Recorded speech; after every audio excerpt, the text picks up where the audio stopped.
Welcome, everybody. Come one, come all. How's everybody doing tonight? Ladies and gentlemen, boys and girls, children of all ages. Tonight we're going to step into, I don't know, a weird alternate universe, if you will. Tonight, the juice is on the loose in Monroeville Mall. What if, hypothetically, what if O.J. Simpson, the man himself, was cast in Dawn of the Dead as Peter instead of Ken Foray? It's an interesting question. There is a history behind it. There is some reality to that. It almost happened. I don't know if almost happened is really the word for it, but it was an option. It was definitely pitched to George at one point. So what would have happened if that were the case? If Dawn of the Dead came out in 1978, starring one of the greatest running backs of all time, O.J. Simpson, America's sweetheart at the time, O.J. Simpson. What would have happened to George's career? What would have happened to Don's legacy? What would have happened to Don at the box office? So much that we could just, dig into. I figured last week was such a bummer of an episode, talking about Tony Todd. It was kind of shitty. So I thought this week we'll do something a little fun.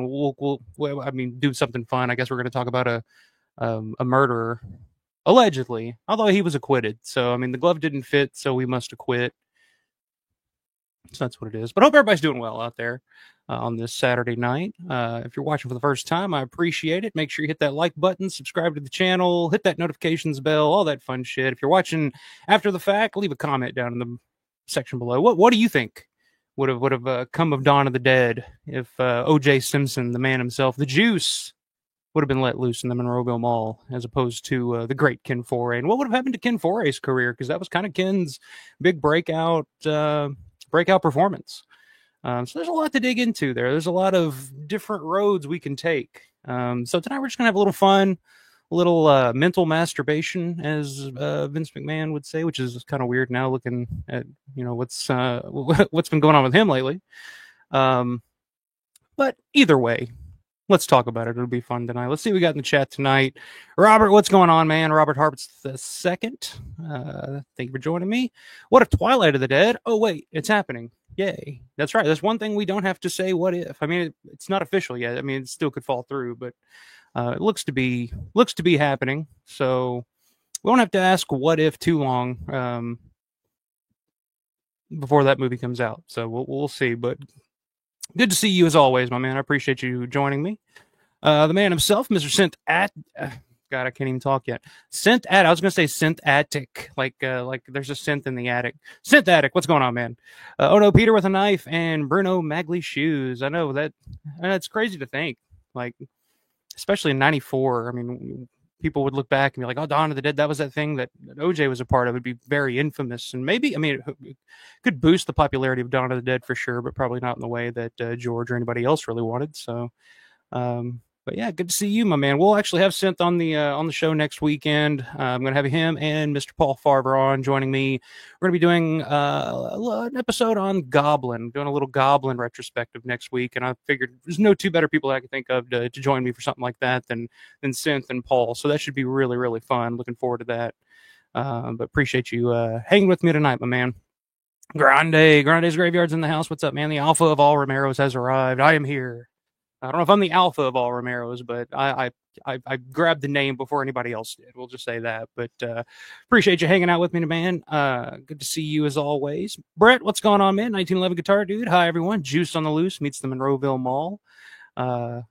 Yeah, it's interesting. But, it's very possible. Like I said, it was a very real possibility at the time. It wasn't like, it wasn't like, what's the word I'm looking for?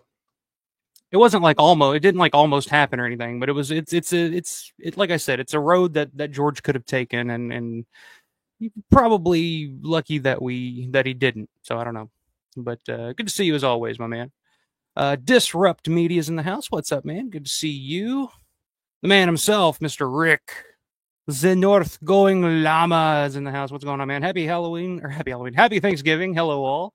Yeah, Thanksgiving is right around the corner. What are we, about a week and a half away from Thanksgiving? So, what's some good Thanksgiving movies? I mean, of course, Planes, Trains, and Automobiles. That's one that we watch every year for Thanksgiving. It's you can't miss it.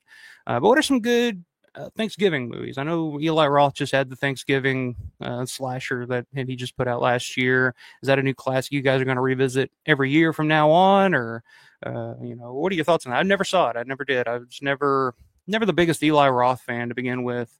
I heard good things about it, but it just didn't seem like anything I'd really go out of my way to see. But if I ever find, like, if I see it, for like $10 or something on Blu-ray, I might pick it up or something like that and check it out. But you know, there's definitely some movies out there that I watch around this time every year. American Movies one. I just love the scene, where he's eating the fucking turkey leg on Thanksgiving and just babbling on about who knows what. My first goddamn turkey, man. That's a good one. But anyway, good to see you, Rick. Appreciate you hopping in. Yeah, a little chip tune hip hop. I like the way that sounds. Sound is fun tonight. Good shit. Good shit. John, what's up, man? John Vulo's in the house. Good to see you, sir. Appreciate you stopping in. Since to be fair, OJ was good in the Naked Gun movies. Yeah, that's the thing. I mean, OJ did have some chops. I mean, OJ had a bit of an acting career. Just looking at his IMDb, I'll pull it up here in a little bit. We'll kind of go through it, but he pretty much did a good job transitioning into film, TV. Did a lot of TV too. So I mean, like I said, it was very very possible that O.J. Simpson could have been the star of Dawn of the Dead. So, but I love the Naked Gun movies. I mean, him and him. Like I didn't know who the hell O.J. Simpson was when I was a kid, and I used to watch those movies all the time. But I love Leslie Nielsen, and which is funny. There's so many like Romero ties to Naked Gun. It's kind of weird. I don't know if there's like a producer or something there that worked in between, but of course you had Leslie Nielsen, who was of course in Creepshow, George Kennedy was in Creepshow 2, O.J. Simpson, who we'll talk about tonight, was almost in Dawn of the Dead. So that's always funny to me that the Naked Gun had so many ties to the Romero universe. Ed, what's going on, man? Ed Trader, Music and Entertainment. OJ, Galen Ross would be in trouble. Well, that's one outlook, I guess you could look at there. But I did find something else out doing a little research for this show tonight about OJ and Nicole Brown Simpson and the time period in which they first met and how it could that timeline could have changed if OJ had done Dawn of the Dead. But we'll talk about that here in a little bit. Good to see you, my man. Robert says nothing would have happened at the box office because he didn't kill his wife and her boyfriend until many years later. It might actually have been more successful. Just saying. Yeah, well, I think in hindsight, in '94, like I said, if the timeline stayed exactly the same, except it's OJ instead of Ken Foree, '94, I think people would have rediscovered Dawn in probably a way that George and the rest of the filmmakers wouldn't want them. It would just be like an infamous movie, be like that zombie movie that OJ was in. We got to see that. It's kind of the same way that the documentary that George did with OJ, Juice on the Loose, kind of popped back up in the mid '90s and was kind of exploited and trying to make a buck. I think at that time, I believe the Heinzmans I think they owned that at the time. I can't remember. I think they did put that out on VHS back in the day to try to gain a little, gain a few bucks off of the everything going on in '94. Everything going on, I mean, the murders. I'll just say that. But I dare to say that Rubenstein would have probably done the same thing with Dawn. But I mean, you never know. I mean, Rubenstein's always been pretty open about wanting to kind of preserve George's legacy and not prostitute, especially like Martin and Dawn, the two films that Rubenstein owns outright. Not kind of wanting to prostitute them out, kind of like a lot of movies get prostituted out, which is why, crazy enough, there hasn't been a release of Martin or Dawn of the Dead in the U.S. since the two. Dawn was 2007, Martin was 2003. So I mean, it's crazy. 2003, 2004, something like that. So who knows? But I mean, at the time, I mean, OJ was a pretty big name. I mean, he was a pretty big pop culture kind of celebrity. He was a name. I mean, he was out there. Like I said, he was already doing some TV. He was already in a movie, the Towering Inferno, I believe, in like 74, 75, which was a big studio movie. I mean, he was one of the best running backs of all time. still playing at the time for the Buffalo Bills and would eventually get traded to the San Francisco 49ers in 78, I believe. 78, 79 were his last 2 seasons, San Francisco.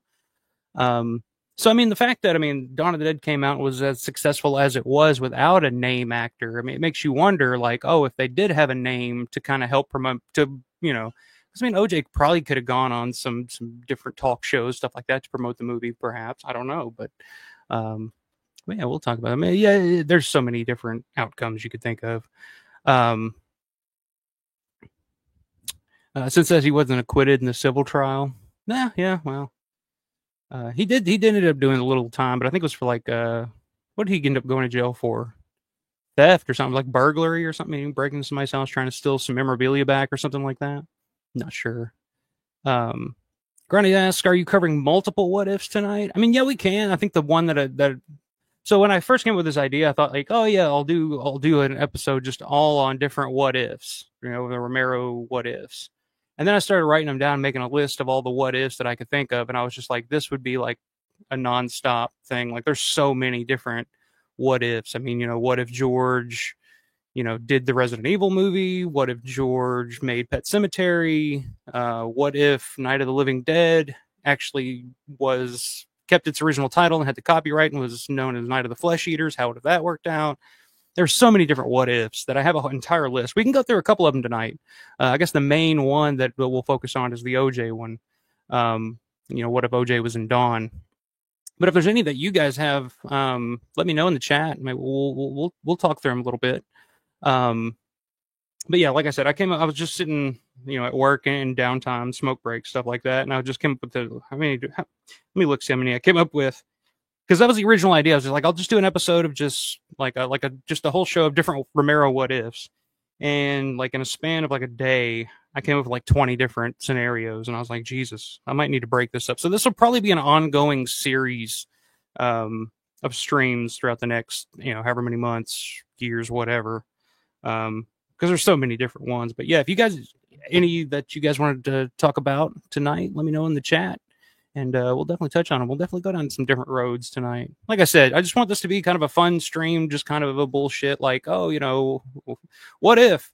Because last week, it was just kind of a bummer episode. I really don't enjoy doing, like, I don't know, in memoriam episodes. You know what I mean? Like, you know, with David Emge and last week Tony Todd. Like, it just, I don't know, it just kind of puts a dark cloud over everything, and it's just kind of like so this week we'll just have a little bullshit session and have a little fun tonight. Since looking forward to the Goblin Fest, I am too, man. I'm be spending this entire week just listening to a lot of Goblin and doing a lot of research and stuff like that, and getting in the mood, because I have me and my buddy Will are going to see Goblin in Nashville, or Claudio Simonetti's Goblin in Nashville weekend after next weekend of Thanksgiving, the 30th, whatever that would be.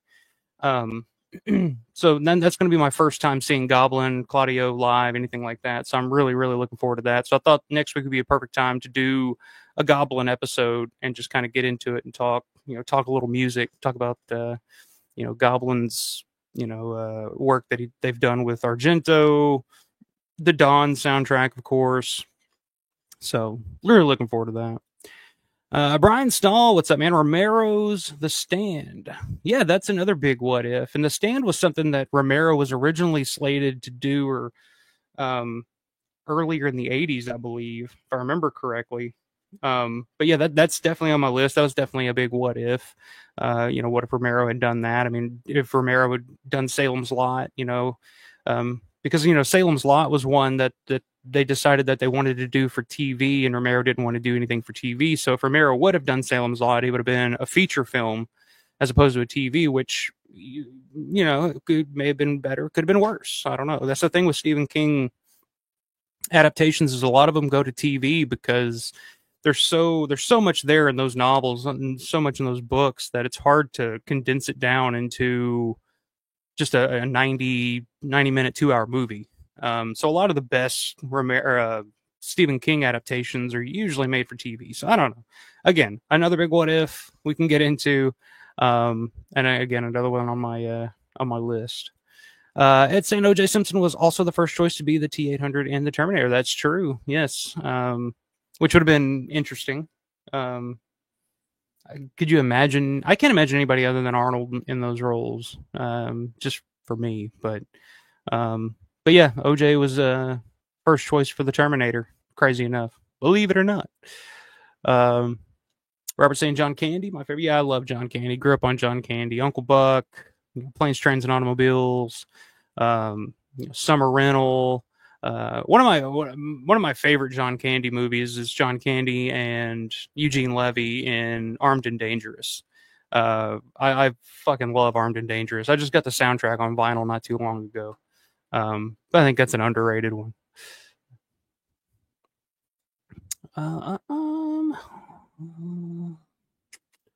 See, trying to hit everybody's questions here. I guess Rick saying hello. Robert saying, don't get me wrong, I don't think he should have been in the movie at all. I'm glad it didn't happen. Yeah, I think most people are glad that we got Ken instead of OJ, you know.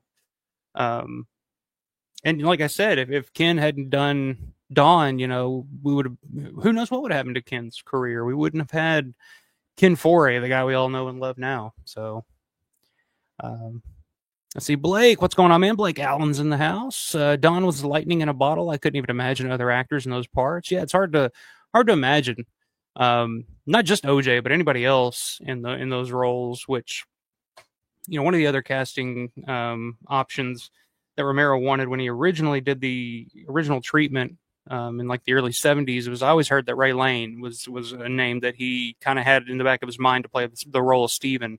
Of course, Ray Lane from There's Always Vanilla and Jack's Wife, and right around that time period, because I think that first treatment that George did for Don was '73, I believe.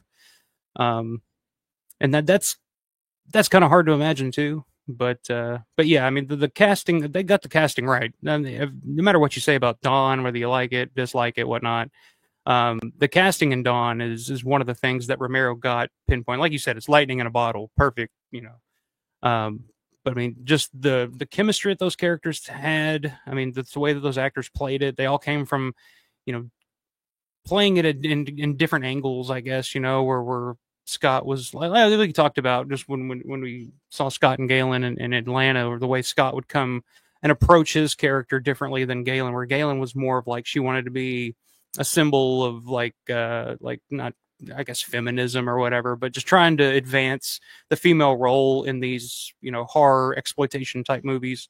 Whereas, you know, Scotty wanted to play Roger as more of a personal thing, where he kind of created this backstory and everything in his head to kind of build. So, I mean, yeah, I mean, the casting is, you know, pretty perfect in Dawn of the Dead. So, I mean, it's hard to imagine, even if OJ would have brought more of a name to the project, I mean, it's hard to imagine him topping Ken Foray or matching Ken Foray at all. I mean, the look, I mean, OJ had the look. I mean, he kind of had that Ken Foray look at the time. And OJ was a big guy. I think OJ was what, I don't remember, 6'4", 6'3", something like that. So he was still a pretty big guy. So I think the relationship that he had there with Scotty, you know, the big guy, the small guy, I think that would have still kind of worked. But yeah, I just don't know if that chemistry would have still been there. Brian said also Romero almost tells him out. Yeah, Romero was attached to a lot of Stephen King stuff. Like I mentioned earlier, Pet Sematary was one that he was this close to doing. I mean, he was pretty much set to do, but unfortunately he had to go back and do reshoots on Monkey Shines, which kept him from shooting Pet Sematary. So he missed out on Pet Sematary. He had to go back and do redo the ending for Monkey Shines. So I mean, I love Pet Sematary. Pet Sematary is a great horror film. But it's hard to, it's interesting to think of like, oh, what would have happened if George had done Pet Sematary? What would it have meant to George's career? Because Pet Sematary was a pretty big hit at the time when it came out. So, but yeah, George was attached to a lot of Stephen King projects, for sure. Since then, imagine OJ and Alexis Dubin in the hot tub for Mad Men. Well, maybe not. Yeah, I don't know about that one. That'd be interesting. Robert's saying Dawn is perfect as is. I agree. Robert's saying, what if Season of the Witch was good? Have you watched Season of the Witch, man? Did you not enjoy it? You're not alone. I mean, it's one of those movies that a lot of people just don't dig, and I totally get that.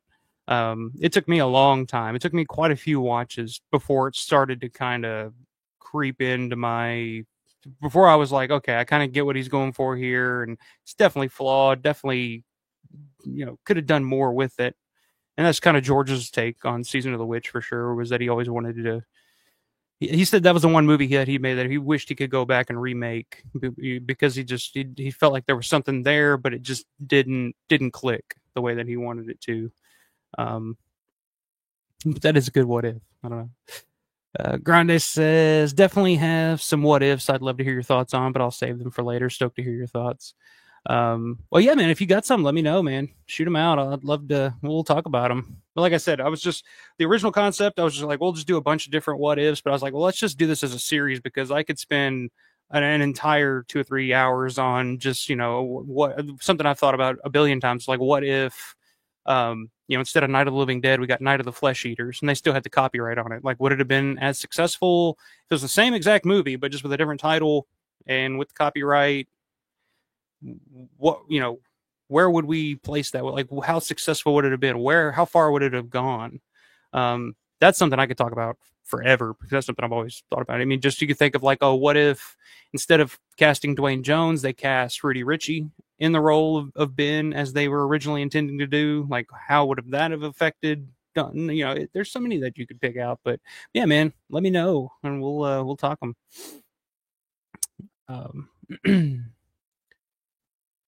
Obviously, here. Since then, Hooper Salem's Lot was a good TV movie. I saw it the night it aired. Yeah, I mean, I often forget that that's Tobe Hooper. But yeah, I mean, it's a classic.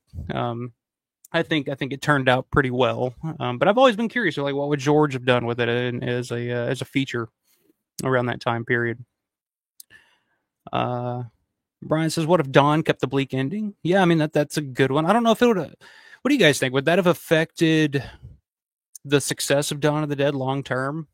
Because I mean, if it was the exact same movie, but we got the ending where, Peter offs himself, shoots himself in the head, and Fran sticks her head in the propeller blades. Like, I've always kind of liked that ending, just reading it in the screenplay because I like the idea of after the credits roll, the fucking propellers die out and the helicopter runs out of gas. So it kind of tells you that there was no way out anyway. So they either off themselves or they run out of gas, a couple miles down the road and the fucking helicopter crashes and they go out that way. So it's such a bleak ending. I don't know if it would have been better or worse. That's a good question. I've always wondered that in my head, like if that bleak ending would have worked as well. I'm not sure. Robert saying, even though I'm not a big fan of Susan the Witch, I'm still glad I bought it, and it's still better than the most movies, even though I didn't really like it. Well, yeah, man. I mean, it's Romero. It's good to have. Like I said, go back, rewatch it in a year. You might still not like it. It's fine. That's how I was. Like I said, when I first watched Season of the Witch, didn't like it at all. I was just like, this is not good. This is not what I was wanting. And I'd go back every now and then, rewatch him, like, I don't know, nah. And then eventually I was like, okay, I kind of get what he's going for here. I'm starting to pick up on little things here and there. But yeah, if you're a Romero fan, it's definitely worth owning and definitely worth, revisiting every now and then. Al, what's going on, man? Al Neary's in the house. Romero spent so long trying to turn Ray Lane into a star. Yeah, I mean, that was Ray definitely had some star qualities about him, he had a good look. I mean, he was a good actor. I mean, that's what There's Always Vanilla was. I mean, me and John was talking about that original 30-minute like kind of promotional short or whatever that they shot for Ray Lane to try to get him to break into Hollywood or whatever the point of that was, and it won a couple of awards, and so Ray Lane had some chops. He was a great theater actor. I mean, John Amplas speaks so highly of him because they worked together for years and years and years in the Pittsburgh theater scene. I mean, he was a good actor, had a good look, just never left Pittsburgh and just kind of stayed there and did local theater stuff. But yeah, it would have been interesting though, Ray Lane in that role, because if you've read the original treatment of Dawn of the Dead, and it's really just two main characters instead of the four. It's Stephen and Fran, and one would have been Ray Lane, and then Fran would have been Judith O'Dea. I don't know or Judith Ridley. We'll put Judith Ridley in there, just from that time period. So that would have been interesting. That'd have been funny as shit. There's Always Vanilla meets Dawn of the Dead, which that original treatment would have been more like There's Always Vanilla meets the Omega Man, in my opinion. That's what it felt like to me when I was reading it at the archive. Let's see. Brett says, "What if Savini had succeeded in getting the role of Martin? Glad that didn't happen." Yeah, that's another one. It's like, what if Savini actually did not get drafted into Vietnam and actually did work on Night of the Living Dead doing the makeup effects? Would that have been good or bad? Because as I was thinking about it, it's kind of one of those things where it's like, it kind of sucks getting drafted into Vietnam, but at the same time, like, I think it had a very profound effect on Savini's effects going forward. And I think if he hadn't had that experience in Vietnam as a combat photographer, I don't know if his effects work would have been what it became. Like, he didn't have that personal experience looking at bodies and the human anatomy and stuff in that way. And I think that's what separated Tom's work from, a lot of effects people in the 70s. Especially when it came to like horror films and gore and stuff like that, is like Tom was harkening back on his experiences in Vietnam as a combat photographer. If he didn't have that experience, yeah, he would have done the effects on Night of the Living Dead, but who knows where his career would. We may not have gotten Dawn of the Dead, or we may not have gotten the '80s slasher craze. So that's another big what if we can throw out there and kind of banter back and forth about. Robert saying, "Yeah, dude, I bought it on your recommendation." Well, don't blame me. So I'm like I said, these are just my personal opinions on these films, and if you like it, awesome. I'm glad I could hook you up with it. If you didn't, it's it is like I said, maybe one day you'll look back, in like 10 years or something like that. It's like, that fucking Alfa Romero guy you gotta know what he was talking about here. I kind of dig this movie. I didn't get it at the time. I always say that about like movies, music, anything. Like, if I don't like something in the moment, I tell myself, it's just not for me right now. Because there's been so many times in my life, whether it's a band or a song or anything like that, I didn't dig it at the time. But if I go back 10 years, with life experience and maturity and growth, if I go back and listen to it again in 10 years or watch it again in 10 years, I might like it. So, or I mean, it could be the reverse. I could like something when I first see it, and then go back and rewatch it in 10 years, and then say, why did I like this to begin with? Perfect example is the Silent Hill movie. You guys remember the film adaptation of Silent Hill from like 2006? I remember seeing it in the theater and thought like, wow, this is great. This is awesome. And I went back and rewatched it a few months ago, and I was just like, hey, what was I thinking? Like, there's potential to it, but it's just like I couldn't even get through it. I was like halfway through, and I was just like, I'm going to turn this off. So I mean, it happens. But let's see. Since then, Ray was the best part of which? Yeah, I mean, I think his scene with Anne Muffley and where he's doing I'm going to turn her on. He rolls the cigarette up and gets her thinking that she's stoned. Like, that's one of my favorite scenes that Romero's ever done. I think it's beautifully written. I think the concept of it is really interesting, and it kind of like that scene sets up the rest of the movie, and it kind of shows you like the power of the mind. If you believe something strong enough, like, you can kind of make it happen, which kind of sets Jan White's character down her path, where she believes strongly enough that she's putting a curse on this guy and this love curse or whatever, and she's trying to convince herself that it's actually working, but it's actually not. I mean, at one point in the movie, she's like, I'm going to put this curse on him. And she's like, he will come to me tonight. And then she's just sitting around waiting. She's like watching TV. She's sitting around waiting. And then she's like, well, I guess he's not coming. So she picks up the phone and calls him. And then it's like, oh, okay. Well, he's coming. Has nothing to do with the curse. It just had everything to do with you making a booty call. You know what I mean? But yeah, a big fan of Ray Lane. Will, what's up, man? Will Phelps in the house. Hey. Good to see you, my man. Glad you could make it tonight and hang out. Like I was saying earlier, me and Will are going to see Goblin in a couple of weeks in Nashville. Like I said, my first time seeing Goblin live, so I'm really, really looking forward to it. And like I said, next week we'll be doing that Goblin retrospective show with Synth and Paul Farber. So going to be getting in the mood to hear the sweet sounds of Claudio Simonetti, which I don't even know who the current band lineup is. I mean, Goblins had so many different changes to their lineups over the years that it's hard to keep up with. But yeah, either way, I'm looking forward to it. But always good to see you, my man. Let's see. Rick says, glad they did not do that ending of Dawn 78. Yeah, I think that was.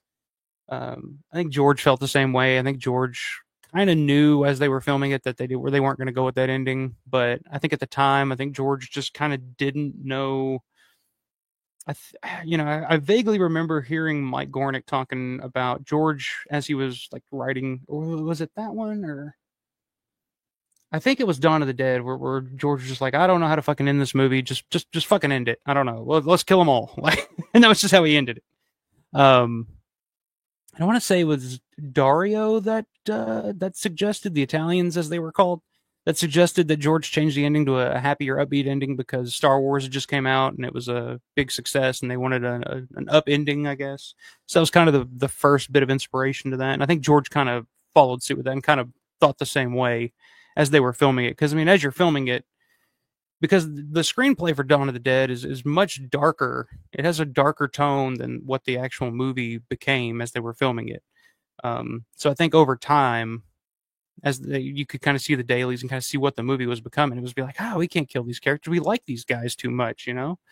They got to live. They got to carry on, you know. Robertson, I think the Crazies is my next purchase. That's a good one. I mean, that's one you got to have if you're a Romero fan. The Crazies for sure. Big fan of the Crazies, and I think the Crazies is getting a little more love over the years too. I think I swear to God, I think after COVID, I think people see the Crazies and they're just like, wow, it's fucking prophetic. Like there's so much about that movie that rings, you know, so true now. Just looking back on what we went through the past 5 years. So, but yeah, definitely a good one. I'd say the best one to get is again probably that Arrow version of the Crazies. But I will say, if you can find the Blue Underground release of the Crazies on Blu-ray, that one would be just as good. I mean, the transfer on the Arrow may be a little bit better, but I'd say the Blue Underground still looks pretty good, and it comes with the audio commentary with George and Bill Lustig, which is one of my favorite audio commentary tracks. So I would say either one of those, you can't really go wrong. But the Arrow Crazies, I mean, that one has all the location footage and stuff that Larry did. So if you want to check that out, that's really cool. Fuck it, buy them both. We'll just go with that. I have them both. Get them both, brother. Can't go wrong. Since this Don's bleak ending would use that head that was in the classic Wooly gunshot blast, that's true. They may not have that shot if Fran's head was chopped in the blade. That's true too. Wouldn't have had that iconic opening first bit of splatter. Well, I guess we had the gun battle on the rooftop, but the first fucking head explosion.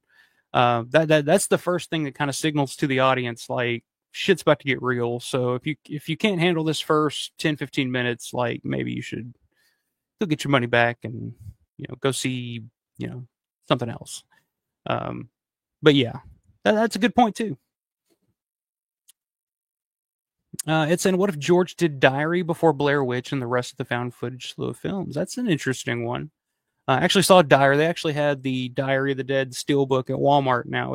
So I guess originally it was a Walmart exclusive, but I was at Walmart today and I saw it. I was looking for that new, I don't know if you guys have seen those new Creepshow 3D art pieces or whatever the hell you want to call them that they have at Walmart.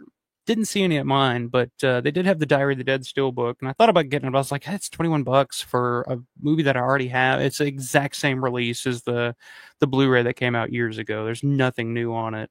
It's not a new transfer, nothing, anything like that. It's just it's in a steelbook. So I don't know. Maybe if I come across it at like a Mega Replay or something like that for $10-15, maybe I'll get it. But yeah, that's an interesting question. See, if Diary would have come out before Blair Witch, that would have been pre-99. So I don't know if that would really work because the internet really wasn't quite what it was in 2000. What did Diary come out? 2007. So I mean, I don't know if it would have been. I don't know if it would have worked pre-Blair Witch. That's an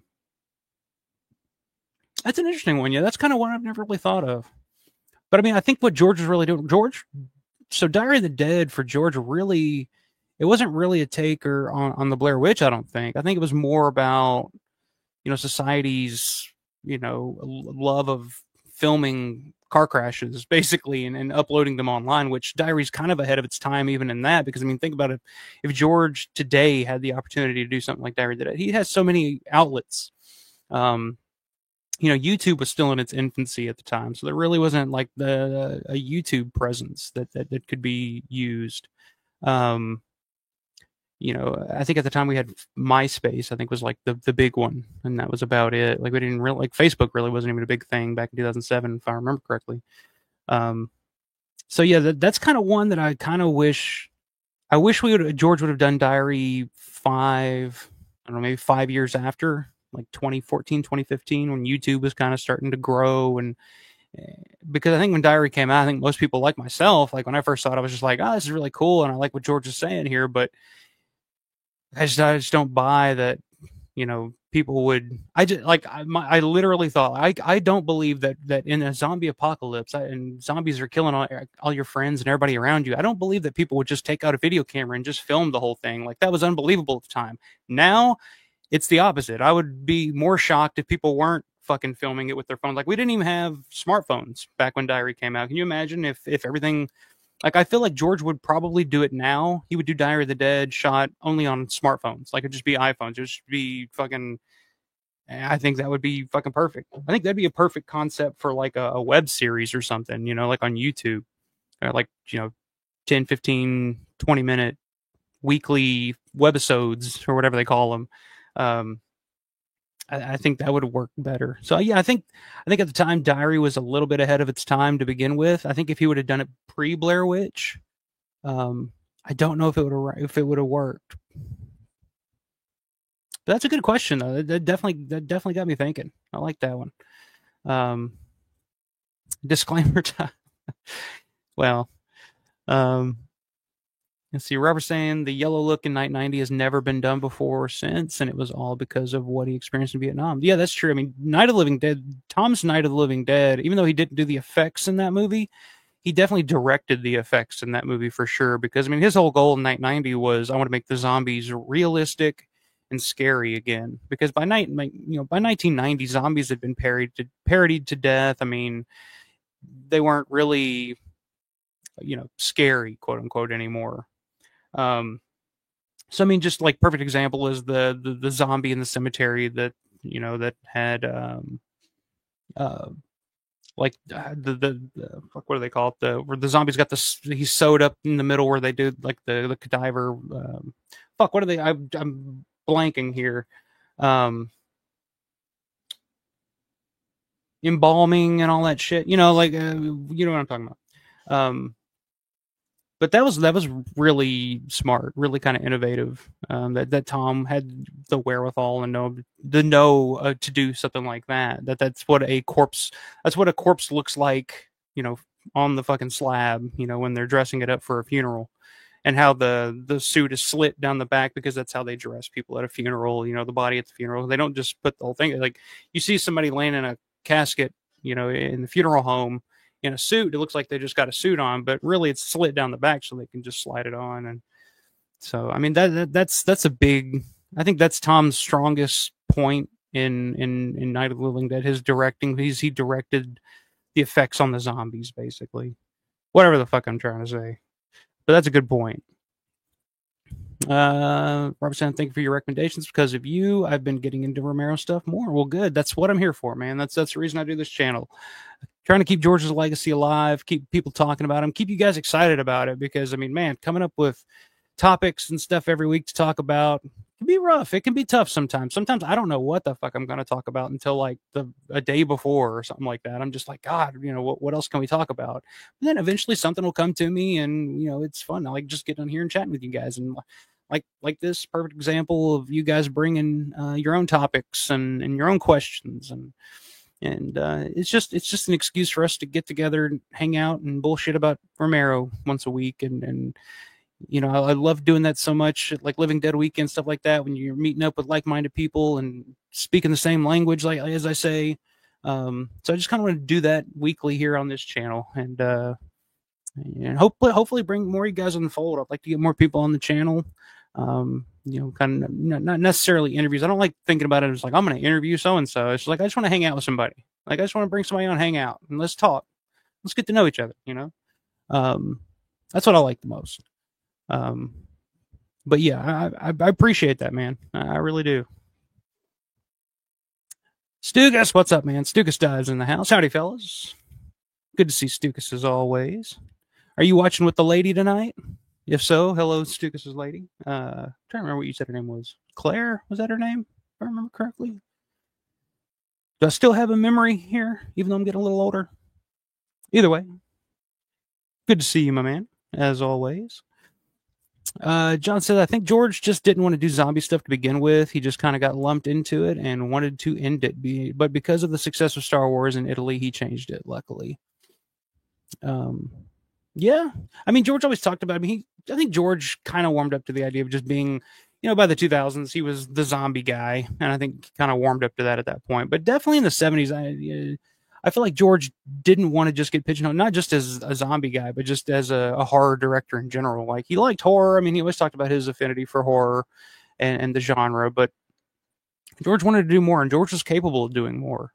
Even his horror stuff in the 70s wasn't really horror. Like I always say that, like George in the 70s was much more of just an indie filmmaker who kind of had a dark sense of humor about things, who would tackle horror subjects like witches, vampires, but not in your typical horror way. Like he would bring it into reality and use it as a way to say something about the human condition or society in general or something like that, and make it far more interesting than it would be if it was just like if Season of the Witch was just about a movie about a woman who becomes a witch and puts like dabbles in witchcraft and puts spells on people and shit and actually made it a supernatural movie. I don't think that would be nearly as interesting as it just being what it is, which is basically just a movie about an unhappy wife who's once out of a marriage but is trying to find some excuse to justify her behavior and her wants and her desires.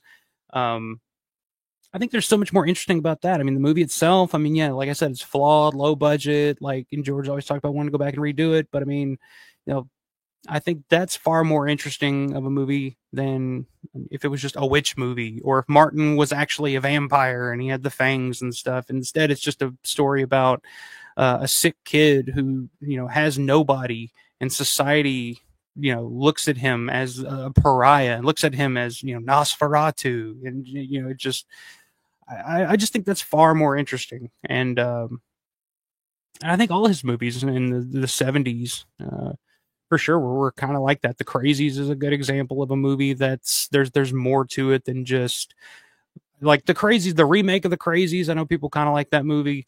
But that the remake of the Crazies is kind of what the Crazies would have been if somebody would have made it that wasn't as smart or as good of a filmmaker as George. Whereas George could say, all right, let's take this concept of a virus breaking out in a small town and let's expand on that far beyond what your normal film would expand on. Like the remake of The Crazies is a movie about people that get infected with a disease, and those people attack and kill everybody. And that's basically what it is. That's what it is. Whereas in The Crazies in 73, it's more of a movie about the military's and the government's response to a situation like that, and how that's more terrifying and more of a dangerous situation to be in than the actual people that are actually infected with the like the problem becomes a bigger problem because of the response to it. I think that's far more interesting than just like, oh, people are infected and killing everybody. And it's just like, all right, well, what else is happening here? It's like Dawn of the Dead. The Dawn remake. I dare anybody in the chat, even if you like it, hate it, whatever, anybody that can tell me what the Dawn remake is about. What is it about? What is that fucking movie about? Like, I can tell you a billion different things. Like Uncle Bill over at Dead Pit did a great video this week, just about looking at Dawn of the Dead and connecting it to the physical media and the collector craze that's going on today, and how it still rings true in so many different ways. And you can look at the original Dawn and you can come up with a billion different things of what that movie's about. The remake, I don't know what it's about. It's all right. People are stuck in a shopping mall fighting off zombies. That's it. I don't know if anybody wants to educate me on that, you're more than welcome to. But um, anyway, I didn't mean to get off on a tangent there, but sometimes it's going to happen. But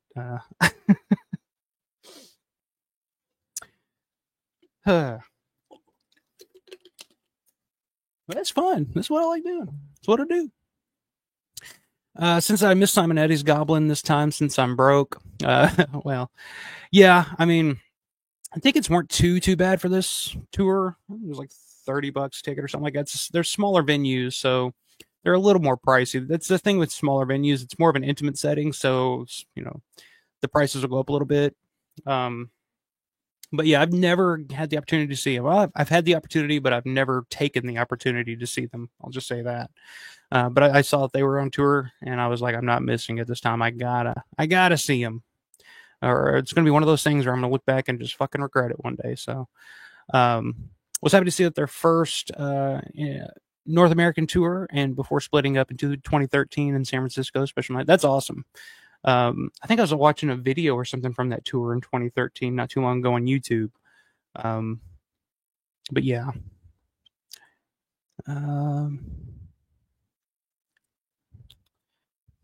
Aro Padgery, what's going on, man? Good to see you.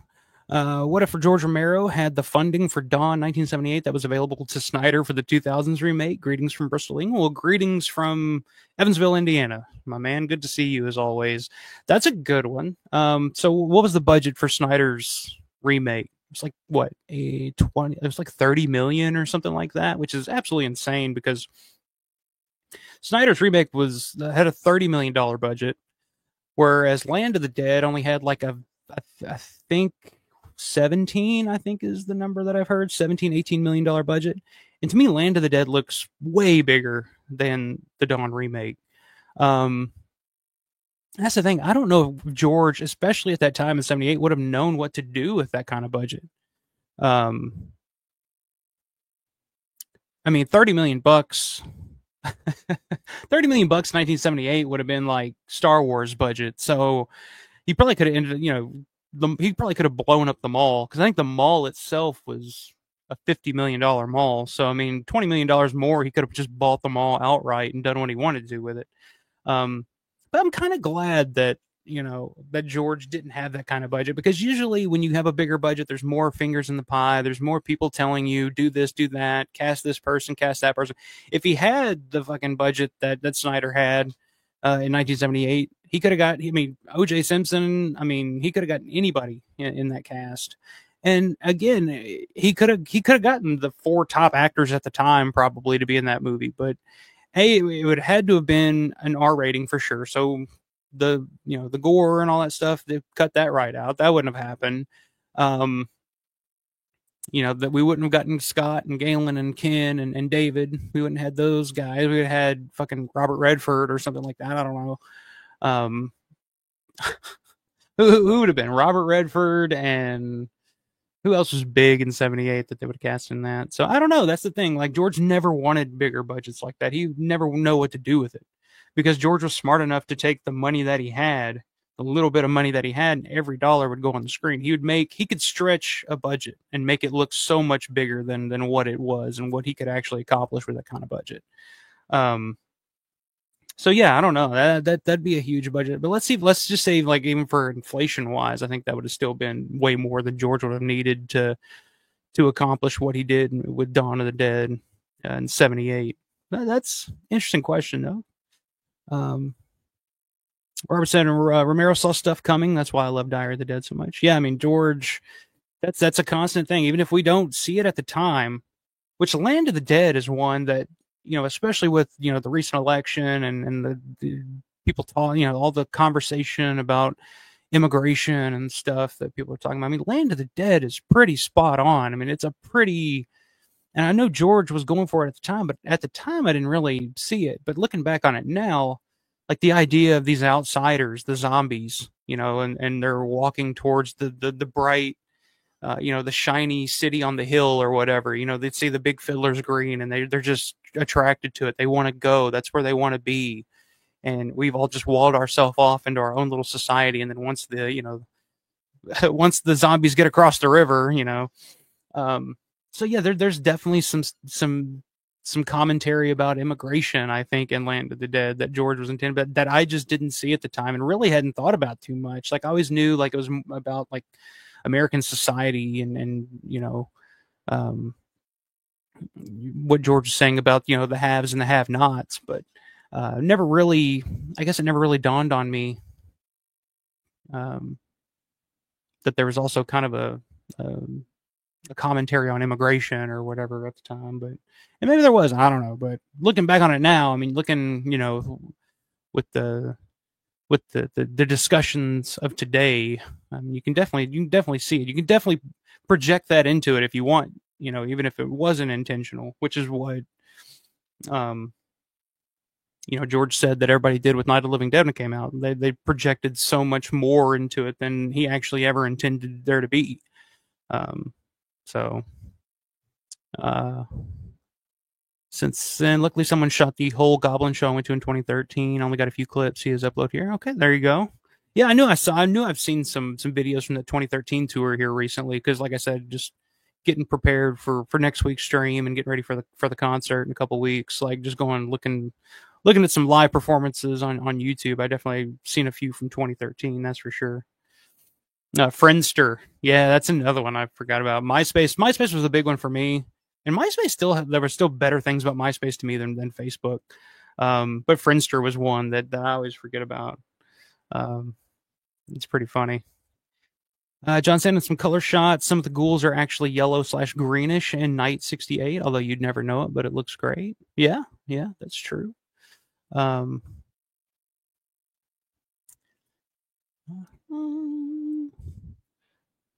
Rick grinning ear to ear. That's what I'm trying, man. Trying to keep Romero alive. That's the thing. Romero will never die. Can't keep him down. Paige, that's her name. My bad. I knew it was like an AI name, Claire Page, something like that. But Paige, I'll remember that next time. Tell her I said hi. She's at work, trying to make a few bucks. Take care of your bum ass, Stukas. But hey, you're going to school, so I mean, you're working your way up. So I'll forgive you for that. But Stukas said I was fucked up big time that last stream. I figured you were. I figured. I just assume that most of the time with you, Stukas, to be honest with you. But we love you anyway, my man. Since that Tales of Hoffman remake was zombies, well, that's funny. George actually wrote a screenplay for a stage play for it's like a rock and roll science fiction Tales of Hoffman adaptation that he wrote as a stage play, which is interesting enough. It'd been interesting to see that, but he wrote it for something with like the Pittsburgh Playhouse or something like that back in the day. I would have liked to have seen that and see what he'd have done with that. But he loved Tales of Hoffman. That again, that's the movie that George always credits as being the movie that inspired him to want to make movies when he was a kid. So, and I actually have that the Criterion release, and he actually has a little bonus feature on that where he's talking about the Tales of Hoffman. It's pretty interesting if you want to listen to it. It's him. There's one with him, and I know there's one with Scorsese. Because George always tells the story about when he was younger. He'd go to because back then they didn't have videotapes. You couldn't go rent a video. You'd have to go rent the 16 millimeter or the 8 millimeter. I can't remember. You'd actually have to go and rent the film reel to watch a movie. And he would go and rent Tales of Hoffman, and he'd watch it, take it back, come back a week later, something like that, to rent it again to watch it, and it was checked out, like somebody else had gotten it. And the guy that worked at the rental place would always say like, "Oh, there's only two people that ever checked this movie out.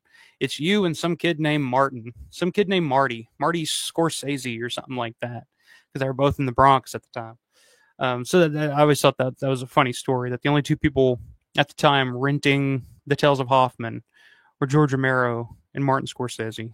And just to see what that movie inspired, I mean, it's pretty insane. I've tried watching it. It's a little long, and it's a little, for modern eyes, it's one of those movies that it's pretty slow, and it's kind of out there. But you can definitely see some of George's inspiration that he would draw from that for sure in some of those scenes. Robert said he loves zombies. He just wanted to do more, and he did do more. Yeah, I mean George always did love the zombie genre. I mean it was his genre.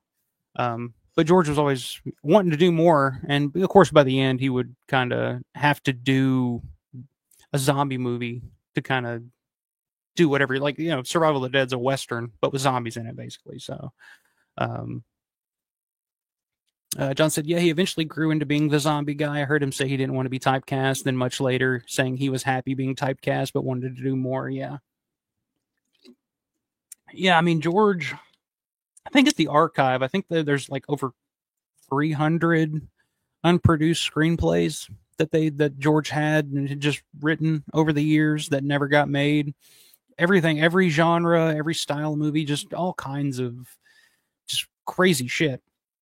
But by the end, the only thing he could get financed to get made were zombie movies. So it's kind of what he just had to do. But yeah, there's so much more that George could have done. I would love to have seen if he would have gotten any of it made. John says he liked them for sure, but around that time in the 70s, I think he just wanted to be done with it. But Don's success, I'm sure, changed his views significantly. Yeah, and I think doing Don, I think kind of opened his eyes that he's like, oh, I can do far more with these movies. Because I think when he did Don, he kind of had the ideas like, oh, I'll do a trilogy. I'll do one of these every decade and kind of talk about society and pop culture and stuff in each decade and kind of reflect a little bit because Night was the 60s, Dawn 70s, Day 80s. So I think he kind of opened up to that idea that he could be more than just a scary monster movie, or as Dwayne Jones would call it, a silly monster movie. Brian says, what if Sallah funded Day the full $7 million budget? That's another good what if. I think me and Grande touched on that when we did our Day of the Dead retrospective episode. It's probably been 6-7 months ago now. But I think, if he would have funded that, I mean, he offered. I mean, the offer was there. He just wanted to guarantee an R rating, which is, understandable. You're putting up that kind of money. You want to make sure that you can get it in theaters, promote it in prime time, shit like that, to make your money back. But I think let's just say like $7 million to do George's unrated hard version of Day of the Dead. I mean, it would have made its money back for sure because I mean it was more of an action thing, and I think it would have been a little bit more popular at the box office just by word of mouth because it was a little bit more of an action adventure type of movie than what we ended up getting. So yeah, I think it would have worked out. I just don't think that like Sallah Hassanan, because they put up the money for Creepshow, and Creepshow did end up making a little bit of money. I mean, it opened number 1 at the box office, but for whatever reason, Warner Brothers pulled it like out of theaters very quickly after that first opening. So it made a little money, but it didn't go crazy. It didn't make huge money, and of course, Night Riders didn't make anything. I don't think for Sallah Hassanan. So they were already kind of like, these movies pretty much breaking even if making any money at all. So something like Day of the Dead, especially in 85, I don't know. It's hard to say how successful, what the ceiling for Day of the Dead would have been success wise. Even if it had been, Raiders of the Lost Ark with zombies, as Savini's called it. So I don't know. That's definitely a good what if. Robert saying, I love the remake of The Crazies, and Romero must have been okay with it too because it was his last executive producer credit. Yeah, I've heard that Romero had no idea about that. They just put his name on there as an executive producer just to give him a credit, which I don't think he minded, but it was, I've heard him say, like, I don't know why they did that. Like, I had nothing to do with that, the remake. But yeah, I know a lot of people like the remake. I didn't hate it when it first came out. Like when I first saw it in the theater, I was like, oh, it's not bad. It's, it's a nice little action movie, I guess. So, but I think my appreciation for the original Crazies has grown so much over the years that I love what George did with that original concept so much that when I go back, because I just went back and rewatched the remake of the Crazies not long ago, once again for a stream that I did with Grande, we were talking about Romero remakes.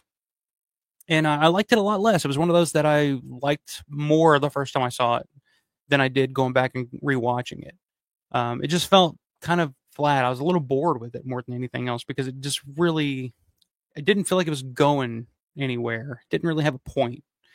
But that's just me. I don't know. It's saying a fun one. What if Ellie from Monkey Shine's whereabouts were known and she started doing conventions? Ella, I'm sorry.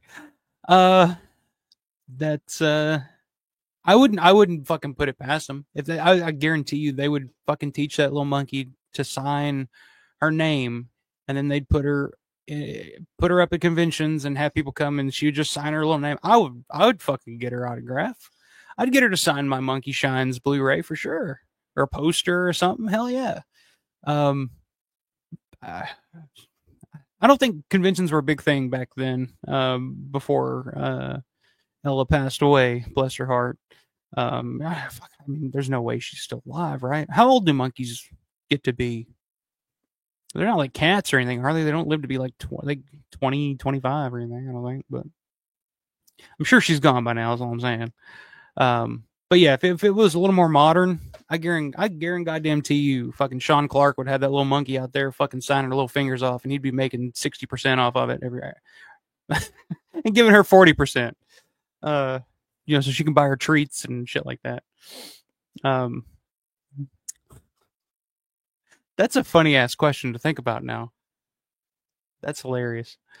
Um, Rob saying it was about people who didn't like each other starting to get along, and those who were selfish died in the end. Um, for the Dawn remake, is that what you're talking about? Are you going back? Because I think I'm looking at the time here. I'm about 15 minutes behind here on the comments, so I apologize. Well, they all died in the end of that remake, didn't they? Because they all, for no fucking reason, decided to let's leave the mall and go find a boat and find an imaginary island that we don't know exists, but we can just guess that there's an island somewhere. I don't know. That movie makes no sense. Sorry, doesn't make any sense. Since says Goblin in San Francisco with parking, gas, ticket price, fees make the night at least $150. Yeah, that's the thing too. Especially out on the West Coast, I can't fucking imagine. The fees, yeah, the fees are insane. But like I said, if it was like it's a smaller venue, so there weren't that many fees. But like you go try to see something at an arena or something like that, it's fucking insane.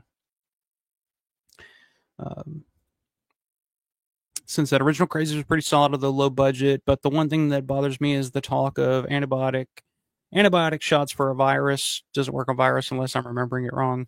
No, they were just trying to find an antidote. Because I think, yeah, no, okay, you're right. Yeah, they do talk about the antibiotics, but again, it's part of the question of like, well, is it really working, or is it really just the only solution that they could come up with at the time? That was like, oh, this will inoculate you from getting the disease or whatnot. Was it really working?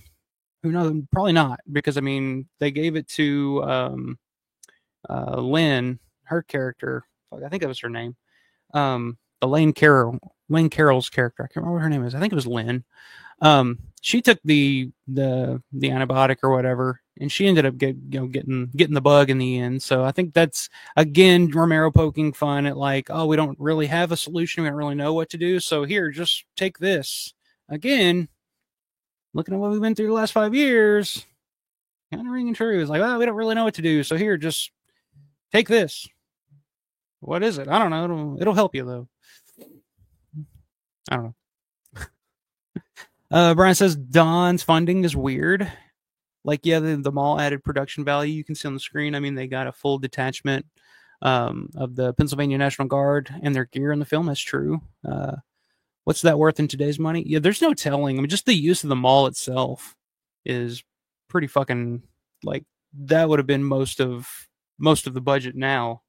But it's also crazy to think the budget that they had and the ability that they had to use that mall and all that they were able to do. I mean, they were driving cars through that mall, a motorcycle gang, a literal, like real motorcycle gang driving through that mall.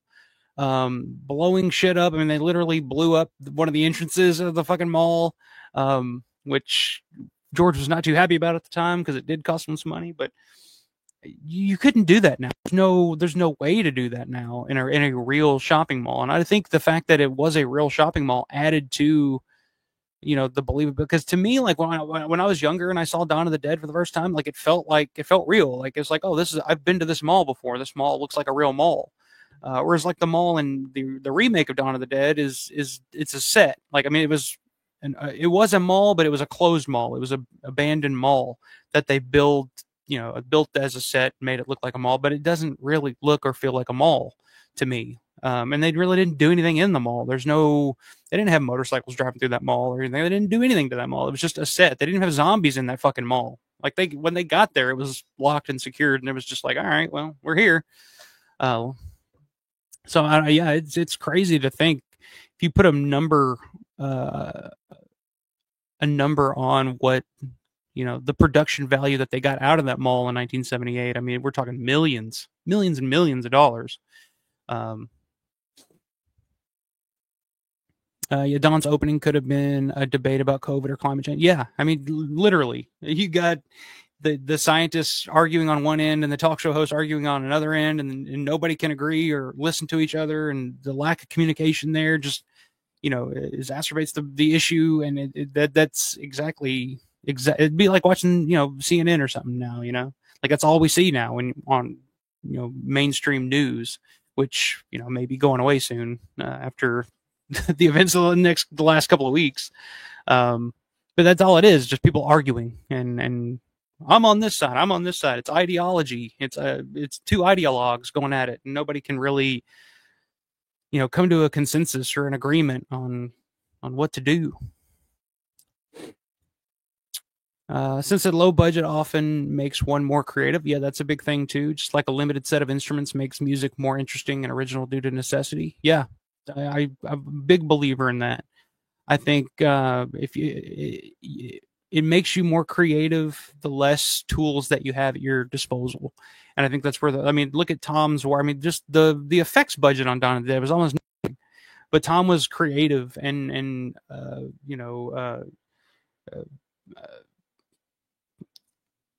I don't know, as he aspired to so much more than what his budget and ability, like his tools were, I guess is what I'm trying to say. But yeah, I'm a big believer in that. Some of the best albums you'll ever hear were recorded in a day in a studio for $1,000, and then you hear their next album and it's a $1 million production and a big studio and great producer, and it's just not the same. It doesn't hit the same. And that's a story you hear all the time, Robert saying whether you like Trump or not, it's not about immigration, it's about illegal immigration. That's true.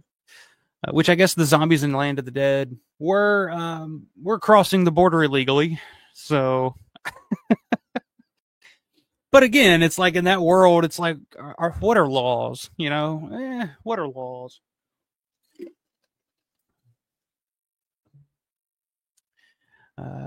Are saying great points. Stuke is having a laugh. I don't know. Since we were all lightweight, Stukas drinks for the rest of us. Yeah, that's true. I'm just having some Propel tonight, so I would have a couple of beers, but I'm actually on call for work. Speaking of, I just got a call. Hang on. You're not working at all. Take ours. All right, let me respond to this real quick, and I'll get to that after the show. That's how responsible I am. Granny says, all right, people are throwing out what ifs at you. I was going to wait until post OJ discussion, but what the hell, I'll go for it. Let's do it. Granny says, what if Michael Rooker was the lead of The Dark Half instead of Timothy Hutton? I feel that movie automatically works and is remembered way more. Yeah, I mean, that's always one that I've always thought was an interesting choice. I mean, there were a couple of different choices for that role other than Timothy Hutton. Michael Rooker was definitely one that gets my interest, because Rooker at the time, I think, was right around the time coming off of like Henry, Portrait of a Serial Killer, and was kind of playing the heavy in most of the movies. Whereas he does kind of play the baby face in The Dark Half as the sheriff.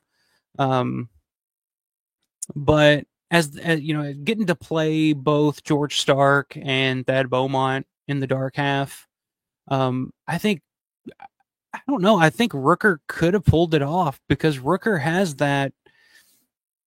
I mean, you could see it in his portrayal in the movie as it is. I mean, he has a soft spot where he can kind of be a hero. He has that hero feel to him in that movie at times. But I mean, think about Michael Rooker as George Stark. I mean, the way he would I think it would have kind of worked because Rooker already kind of has that Southern accent. I don't know if it's a Southern accent, but it's just kind of that. You know what I mean? Like he's got that accent that he could have pulled off that George Stark character, where he's just kind of like that rugged, Mississippi shit kicking, tough guy kind of thing. Um, I would love that. The other two that were bandied around were Gary Oldman. That was the one George really wanted. Gary Oldman. Gary Oldman would have been great. Just for George Stark, if nothing else. I mean, Gary Oldman could play anything. I mean, name it. I mean, put Gary Oldman in that role, it'd probably be pretty good.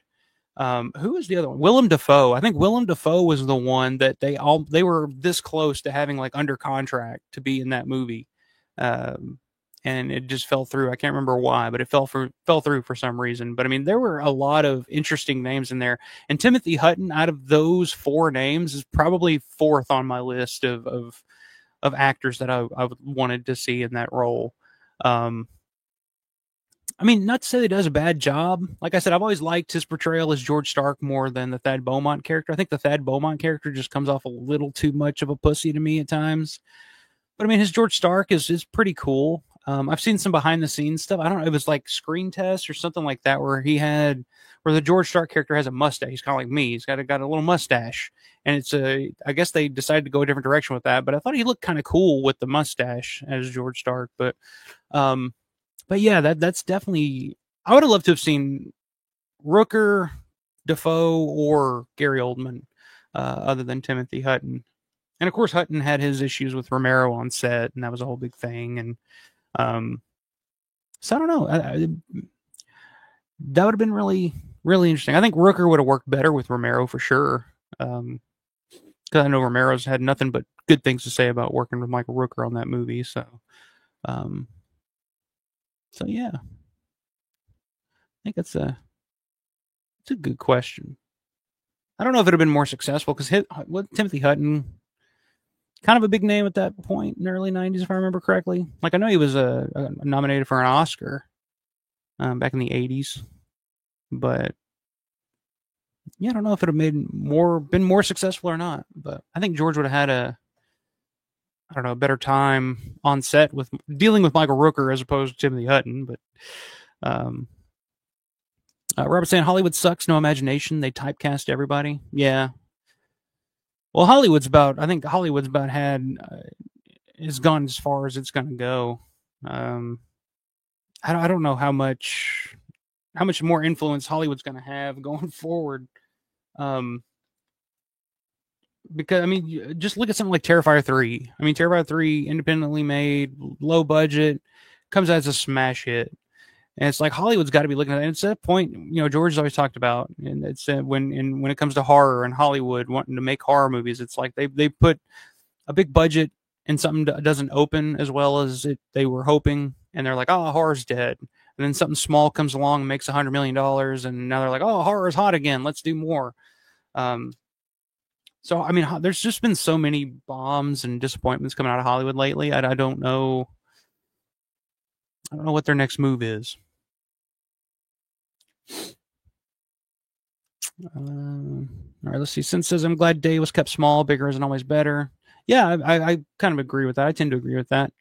I've read that original screenplay a few times, and it's fine. It's good. It'd been cool to see, but I kind of like what we got better instead. If you would have asked me when I first saw it, I would have been like, oh man, I really wish we would have gotten the bigger Day of the Dead. But in hindsight, I love Day of the Dead so much now that it's like, oh, I'm glad we got what we got. Um, since this Creepshow was very popular when I went to see it upon release, not sure how many weeks the energy lasted though. like I said, they pulled it out of theaters like a couple of weeks after it opened, and it opened #1. It's still to this day. It was George's only #1 box office movie. It was the only movie George ever made that opened #1 at the box office. But it didn't make a ton of money because they pulled it from theaters a couple of weeks after it was released for whatever reason. Robert saying I can't find Monkey Shines. Yeah, Monkey Shines is one that's kind of hard to find. I know that there's a Eureka release that's kind of hard to find out of print. Who else put that out? Did Scream Factory put out a Blu-ray of Monkey Shines too, if I remember correctly? Who? I think Umbrella most recently put out a big Monkey Shines set. Came with like a book and some other stuff. But yeah, like in terms of like a mass-produced release, yeah, not a lot Monkey Shines out there. Even the DVD is kind of hard to find. That old was it MGM? Here, I'll pull it down. Yeah, the old MGM DVD of Monkey Shines. Even this is kind of hard to find. You don't really see that too often out in the wild either. Here's the Eureka. I think it's a UK release. It's region locked Blu-ray, but good release though. Definitely, you got a region free player, Eureka. But let's see. Ed, here's a big one. What if Canon Films from the 80s let George do a movie? Such maverick filmmakers would have fit George. Just look at the crap they spent money on. Yeah. I think is there some relationship between George and Canon Films? If I remember correctly, I remember hearing something about Canon Films and George.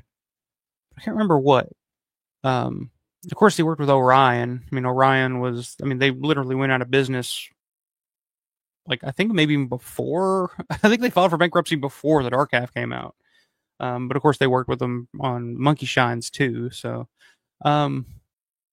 Yeah, that's a good question.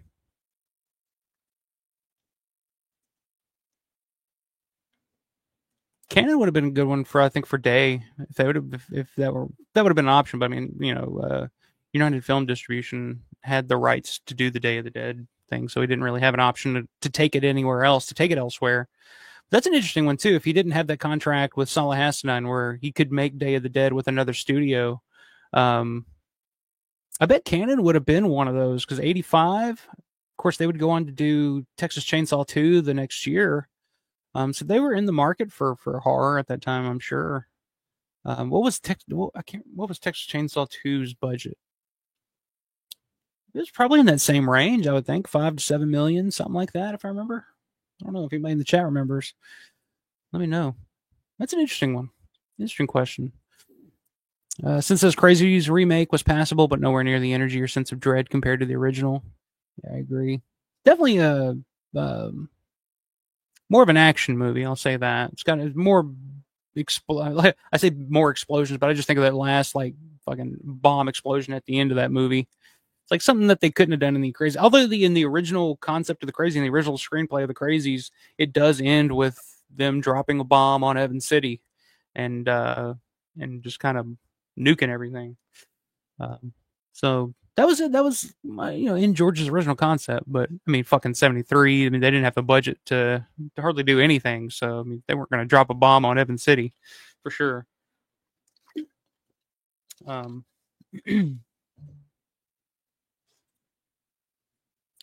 All right, Grundy's got a 2-part what if. What if Dario and George make Two Evil Eyes in the late 70s as opposed to the 90s? And if they hadn't done Poe stories, instead wrote original story. I mean, that would have been okay. So if Dario and George would have done Two Evil Eyes, let's just say it's still called Two Evil Eyes in the late 70s as opposed to the 90s. Already that's a big plus. And if it were original stories, I think it would have been 10 times better than what we got. Like I'm not the biggest Two Evil Eyes fan. Never have been. Even recently trying to watch them, just like it just doesn't work for me. Maybe I'll change one day, but for now, I'm just never been a big Two Evil Eyes fan. I don't think Romero's heart was really in it because it wasn't really his story. It wasn't really his concept. He was just kind of, I mean, pretty much just kind of doing a favor for Dario, because Dario was the Poe guy. Dario wanted to do the Poe stories, and Dario's original idea for Two Evil Eyes was, an anthology with when he does one, Romero does one. I think Carpenter was going to do one, and one other person. I can't remember. It may have been Stephen King was going to do one. I can't remember though. But yeah, if it was, so let's say after Dawn of the Dead comes out and it's a big success, and Dario says, "Hey, Dawn of the Dead is a big success. George Romero, do you want to make another film?" And George is like, "All right, let's do it." That's in my mind. That's the scene that's going on there when they're coming up with this concept. And if it was original stories, yeah, I mean that would have been awesome. I mean, if that were the case, though, we probably wouldn't have gotten Night Riders, so that would have been a pretty big loss. Because let's say Dario puts up a little money, and George, of course, with Dawn's distribution with Salah Hasnan, he's got the 3-picture deal. So one of those pictures would have been The Two Evil Eyes. We may not have gotten The Creep Show. Because George wanted to do 2 anthology pictures back to back. That's another big thing. I mean, that's a question that could go in a billion different directions. I think it would have been much better than what we got for sure. Because we're talking about Dario at the height of his fucking powers, Romero at the height of his fucking powers, doing original stories. Perfect. If they were to do an anthology like that and they used original stories, the perfect one that I've always wanted to see adapted somewhere. There's a book called Masters of Horror. I don't know if you guys have seen that. It's an anthology book with different horror stories. I think Stephen King does one. I can't remember who else does it. I have it over here if I want to go look at it, but George has a story in there called Clay. And it's a fucked up, weird story that I think post Dawn of the Dead, like if George had the ability to do that story in an anthology with Dario, like I think that would have been awesome. I've always wanted to see somebody to adapt that into some kind of short film or something like that, because the story itself it's really dark, like really dark. It's about like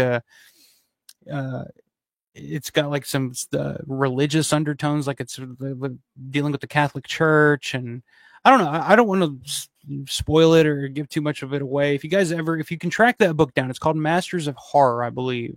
And it's an anthology book, and Romero's got a story in it. And this Romero's story in that book is called Clay. If you got a chance to read it, read it. It's not a long. And yes, Matt Landrum, if you're watching, or if you watch after the fact, I did read a book. I have read a book before. But pretty much anything with George, like I'll read.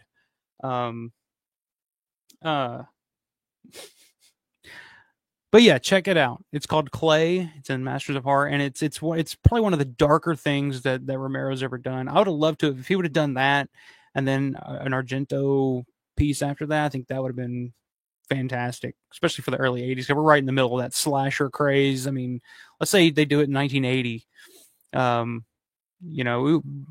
Who knows? We may not have gotten Inferno. We may not have gotten, if they'd done that, we may not have gotten Tenebrae, which is probably my favorite Argento film. It's between that and Suspiria. So I don't know, man. That's one of those. It's like a lot of dominoes would fall, and I don't know where things would have ended up. But that's a really good question. I definitely will say that there's probably the 99.9% chance I would have liked it a lot better than the version that we got. So I'll just say that. That's a good one, Grande. That's a good one. Yeah, it's too, because the imaginary island not too far from the mall in Wisconsin. Yeah, that makes a hell of a lot of sense, right? Steven, what's up, man? Steven Fernandez in the house. Good to see you, sir. Just saw Martin. Needs a second watch. John Amplas was sublime. Don't want to get political, but I like the commentary on religious fanaticism. It was what I projected on it, basically. Yeah. So is that the first time you've seen Martin? Martin's one that I think that most people need to see a few times to kind of take in, because it's so different. Like I said, it's not your typical vampire movie. It's not your typical horror movie. It's more of a, like I say, it's kind of like one of the original A24 films. Like it's something in the horror realm, but it's different. Like it's more of an indie I don't know, not coming of age movie, but you know what I mean. Like it's the personal story as opposed to us. But I mean, there's definitely the societal aspect to it. There's definitely commentary. Romero was definitely making a commentary on organized religion in that movie for sure, um, and he's pretty open about it. The fact that he's playing the priest in that, Father Howard is a perfect example. The way he plays the priest is just kind of this aloof, like, oh yeah, well, this wine is very sweet. Like that's all he has to add to the conversation, Whereas Kuda's trying to be very, um, serious about demon possession and shit, and Father Howard's just kind of like, the fuck is this guy talking about? But yeah, good to see you, my man. It's and I googled it. It says her kind of monkey can live to be 25 to 30. Oh, okay. So LME, some even live longer. So what? Monkey Shines is 88. So it came out the year I was born. So it's 30. I'm guessing she's probably dead at this point, but who knows? Who knows? They may have actually done some type of experiments on that monkey where she lives a little longer. But I mean, think about it though. I mean, just if she was still alive, Sean Clark would have snatched her up by now. He'd have her ass at a convention for sure, signing autographs for $80 a piece. Ella from Monkey Shines, $80 for an autograph, $100 if you want an autograph and a selfie. If you want anything personalized, it's an extra $20. That'd be fucking hilarious. Could you imagine the monkey personalizing something? All right, but can you make it out to Mike, your number one fan, to a far out fan?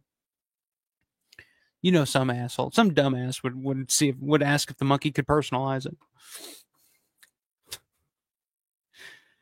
Let's see, since saying monkeys are cool, hung out with wild ones in Costa Rica. I'd love to go to Costa Rica. I've heard Costa Rica is a very affordable trip, a very affordable vacation. So that's always been on my list of places to go if I ever make a big trip like that. Rick says the original Dawn of the Dead production, 1978, had a lot of logistical challenges filming at the Monroeville Mall at Christmas time. Yeah, they've talked about that. They stopped filming during Christmas just so they didn't have to take down all the Christmas decorations and put them back up every night. But if you look, you can actually see in J.C. Penney's when the three guys are running towards the doors, you can see in the back hanging above is like the after Christmas sale or something like that. So you can still see some of the Christmas references in it. So I guess technically Dawn of the Dead is a Christmas movie. So, and there is a Santa Claus in it. George plays a Santa Claus in it. If you can see it real quickly in the background of one of the shots. He's with the bikers. But he actually I think George gave him a name in the novelization, or was it the screenplay? I think it was a novelization. If anybody can tell me what that name is, what is the name of George's Santa Claus character in Dawn of the Dead? If you can give me that name in the chat, you'll win a prize or something. I don't know. I don't have anything handy, but I'll find something. Let's see. Robert says, I don't compare movies. That's why I like Dawn 2004. I try not to either, but it's so hard. It's Dawn of the Dead to me. So it's kind of like saying, if they would have called it something else, if they would have just called it Zombies in a Mall, I'd be like, all right, cool. It's its own thing. Like if they called it Dead Rising, like the video game Dead Rising, it's Zombies in a Mall. No problem with that whatsoever because they didn't call it Dawn of the Dead. It's its own story, its own thing, but it's pretty much ripping off Dawn of the Dead. But don't call I just call it something else. It's like don't tell me you're gonna feed me steak and then hand me a hamburger and then tell me I'm an asshole for getting mad that it's not a steak. You know what I mean? Like just call it a hamburger. Since it's, hey, the zombies were citizens, just undead. Yeah, it's true. It was kind of their land, hence the name Land of the Dead. They were reclaiming their land. Damn it. And it's funny if you look at what the zombies were used for in Land of the Dead, the ones that were actually in the city area, they were actually just used as entertainment, or they got the zombies, the Simon Pegg and Edgar Wright, where you can take a picture with the zombie, so I mean there's some commentary there, I think, too, about the way we treat immigrants in this country. The way that we assume that they're just here to do the dirty work. Basically, it's kind of like what the great Kelly Osbourne said. It's like, well, if you kick out all the immigrants in this country, who's going to clean your toilets, Donald Trump? And they're just like, oh no, do you guys remember that on The View? She's trying to make one point, but she says something that comes out completely the wrong way. And everybody's just like, oh, no, don't say that. Don't say, there's other jobs. And she's just like, oh, fuck, what did I just say? That's one of the funniest fucking moments in TV history. Robert said, I've been drinking. I can drink. Any of you under the table? I don't know, man. Stukas might take you up on that one of these days. I don't think I can hang quite like I used to, but I can handle my liquor for the most part. The problem is if I get to drinking and then I, hit the happy smoke. If I get drunk and hit the happy smoke, I get the fucking spins and I get a little crossfaded, and that's when I fall down on a couch and I'm just struggling for my life. So it's gotta be one or the other. If I'm just drinking, I can hold them down. I used much better back in the day. The older you get, the more it's just like those hangovers. The older you get, those hangovers get harder and harder. Let me tell you. Robert saying Gary Oldman's one of the best actors out there. I 100% agree. Anything he's in he's fantastic.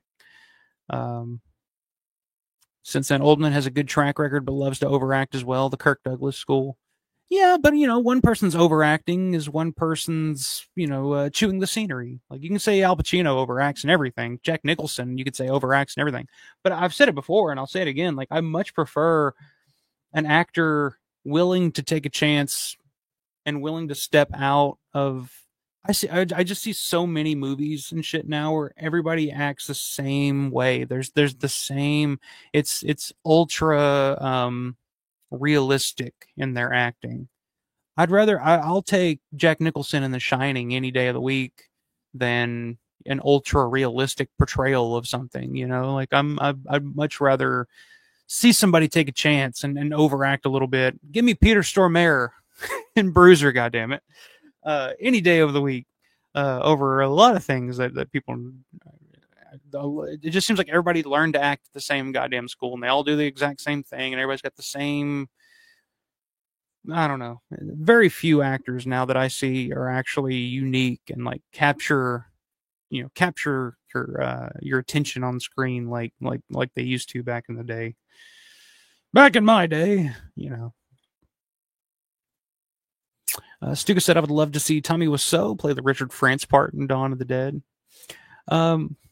I don't know about that, but speaking of Peter Stormare, I mean, Matt Landrum always talks about, he's like, Peter Stormare's performance in Bruiser reminds me of Tommy Wiseau in the fucking room. Like, no, come on now. Robert said, how many movies do you own on physical media? I don't know. I think I kind of counted one day. I got to a certain point. There's hundreds. I have hundreds over there. I mean, in general, just like everything I have, DVDs, VHS, Blu-ray, 4K, everything in general, I have probably 1,000, maybe. I mean, everything I have in here, I still have shit in storage. Blu-rays, Blu-rays, I got a couple hundred, probably. But if we're counting everything, physical media wise, if you're counting records, I have easily a few thousand. So, no, I'm a big physical media. I just bought a few the other day. Mega Replay. I'm always going. They always have a sale. Buy 3 get 3 free. So I'm always buying stuff. I just like the idea of having something and the ability to watch it when the hell I want to, and I don't have to look it up and say, "Oh, is it playing on Netflix?" Because I mean, I don't know if you guys saw that fight last night, but I don't think anybody else did either. Because Netflix couldn't fucking handle it, I guess. But yeah, I don't want to depend on Netflix or Amazon Prime or any of these other streaming platforms. If I want to watch something, I just want to fucking put it in and watch it. I don't have to want to track it down and pay $4 to rent it for a day. Which I know we used to rent shit back in the day, but it's just not the same. I don't know. You killed my bogey. Yeah, great Christine Romero and Monkey Shines. Again, playing she kind of plays the same character all in Monkey Shines and the Dark Half. She's the nanny in the Dark Half. She's the nurse in Monkey Shines. She's kind of just George just had her in a caretaker role for the most part at the end there, and she was the nurse in Two Evil Eyes, I believe, in George's segment in Two Evil Eyes. Since Cannon went bankrupt after several bigger budget movies, they should have stayed small and pulpy, action oriented. Yeah, you could say that about a lot of those companies in the 80s. Since even Savini's effects were weak in Two Evil Eyes, I don't like Two Evil Eyes, but I will say that I did like Savini's effects in Two Evil Eyes. I think his effects work in Two Evil Eyes are very underrated. Actually, I think it's some of his best, like the Harvey Keitel with the pole going through his fucking mouth. Like I think that looks great. The makeup on Bingo O'Malley in Romero's segment. Some of the bullet shots in that I think are. I mean, I don't know. I tend to disagree with you on that one. I do think I did like Savini's work on Two Evil Eyes. That's about all that I liked in that, honestly. The fucking what do you call it? The little triangle thing with the hypnotizes. Dropping on the fucking. I remember that specifically just from Document of the Dead and watching them trying to get that right, shooting it over and over again because couldn't get the effect right. And I saw Document that I hadn't seen Two Evil Eyes yet, and I had no idea what the fuck they were doing. I'm like, why are they dropping? There's this vacuum thing, and it's like sucking this triangle thing, and it drops into the fucking chest. Like, what is this movie? Like, I don't understand. Granny says, and in that vein, you don't get Inferno or Tenebrae either. It's crazy to think about. Yeah, it's like I was saying. I mean, we may still have gotten Inferno because I think Argento. I think he was. I mean, the plan was to do the trilogy, the Three Mothers trilogy. I think at that point, so I think we still may have gotten Inferno, but Tenebrae. I mean, that one we may not have gotten, which would have been a travesty because, like I said, Tenebrae is probably my favorite Argento film. It's like I said, between that and Suspiria, just depending on my mood.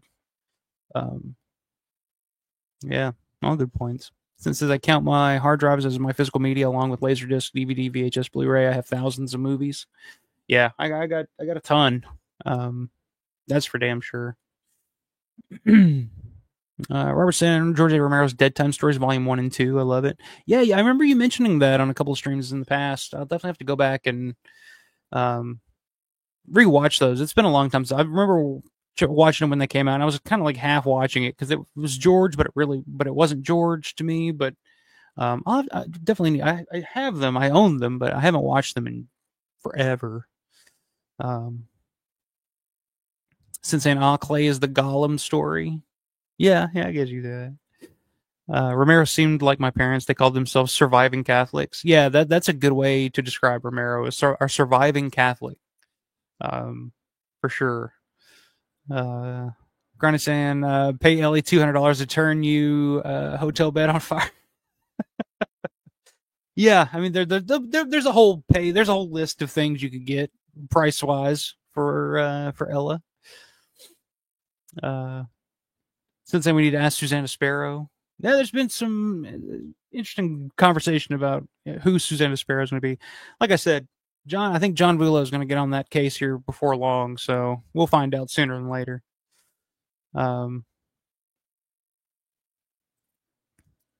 Robert saying Martin is not an anti-religious movie. The dude was a rapist and a murderer just because the guy thought he was a real vampire and killed him. Yeah, I mean, that's another way to look at it too.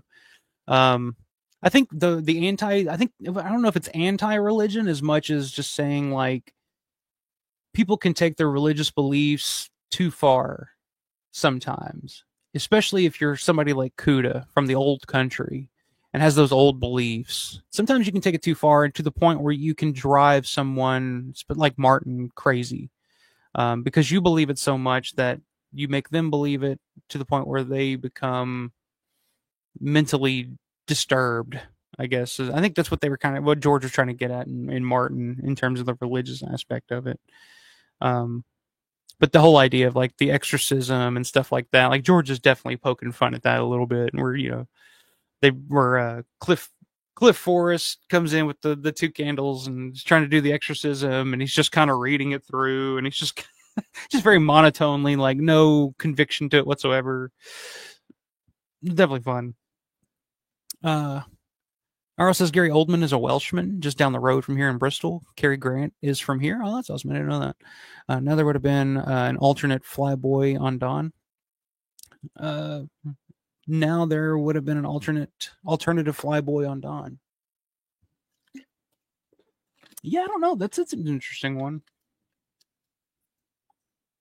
That one would have sucked if for no other reason. If somebody else had been cast in the role of Flyboy other than David Emge, we wouldn't have gotten the Flyboy zombie and the brilliant fucking zombie performance that David gives in that movie, just with the ankle turned and the foot and the fucking gun hanging off the finger. Like, I don't think we would have gotten that from anyone else. I just think that the way he approached that, kind of with a bit of a sense of humor, because everybody always talked about David's sense of humor. Yeah, I don't know. That'd have been interesting, but I don't think they would have worked out well. I think David is Flyboy. And yeah, I think that just come at that with any of those actors. Yeah, it's hard. At this point, it's hard to imagine anybody else in those roles. I love you too, Robert. We're getting a little toasty tonight. Stukas has got a problem. It's all right. Since his Oldman was amazing as Drexel in True Romance, not so much in The Professional. I love him in True Romance. I love him in True Romance. Like, I didn't even like Gary Oldman's one of those guys that he's such a character actor that it's when you see him in something, sometimes it doesn't click immediately that, oh, that's Gary Oldman. Like, he's completely immersed in whatever that character is. Robert saying, as Stephen King would agree with me, The Shining is a good movie, but way overhyped. I don't know. I disagree with Stephen on that one. But to me, The Shining is not a Stephen King movie. Like, I think of like Stephen King movies. I'm like, okay, Pet Sematary is a Stephen King movie. Cujo, Firestarter, those are Stephen King movies. But something like The Shining, that's a Kubrick movie to me, and I think that's why Stephen King doesn't like it. We saw Stephen's vision of The Shining in that mini series, and no thanks. I'll take. I'm sorry. When it comes to making movies, I'll take Stanley Kubrick over Stephen King any day of the week. That's just me. Granny says, "What do you think?" I was taking the shit of a lifetime. Yeah. One of the best lines in any Romero film. What are you doing in there, Milo? Do you have a lady friend in there? What the hell do you think I'm doing? Taking the shit of a fucking lifetime in there? I don't care, Matt. I love Peter Stormare. Fuck that. Yeah, I think that's the sentiment that most people have after last night. It's fuck Netflix. Rick said, "Did you see the WW2 zombie movie Overlord made a while back, like 10 years ago?" No, I have not seen that. I've heard of it. I don't think I've seen it though. A World War II zombie movie. Is that the one with the zombie Nazis? Or no, that's Dead Snow. I remember seeing that one a long time ago, but I don't guess I've seen Overlord. It's another fun one. Not only OJ, but what if Terry Bradshaw was Roger Staubach as Flyboy? Well, I don't think that would have worked very well. Terry Bradshaw's a very entertaining guy. Roger, I don't know, probably not. I don't think Roger Staubach could have pulled off Flyboy, but Terry Bradshaw as Roger, I don't think so. I don't think that would work. Just make it an all NFL cast. That'd have been a fucking disaster. Robert said it was George. Tom Savini directed one of the episodes. It was him. It was the last attempt to do an anthology. Okay. Yeah, I'll have to give it another shot, man. You're talking about Dead Time Stories? But yeah, I'll have to go back and rewatch it at some point. Or maybe I'll do like a live watch along or something at some point with it. Because yeah, it's been a long time for sure. But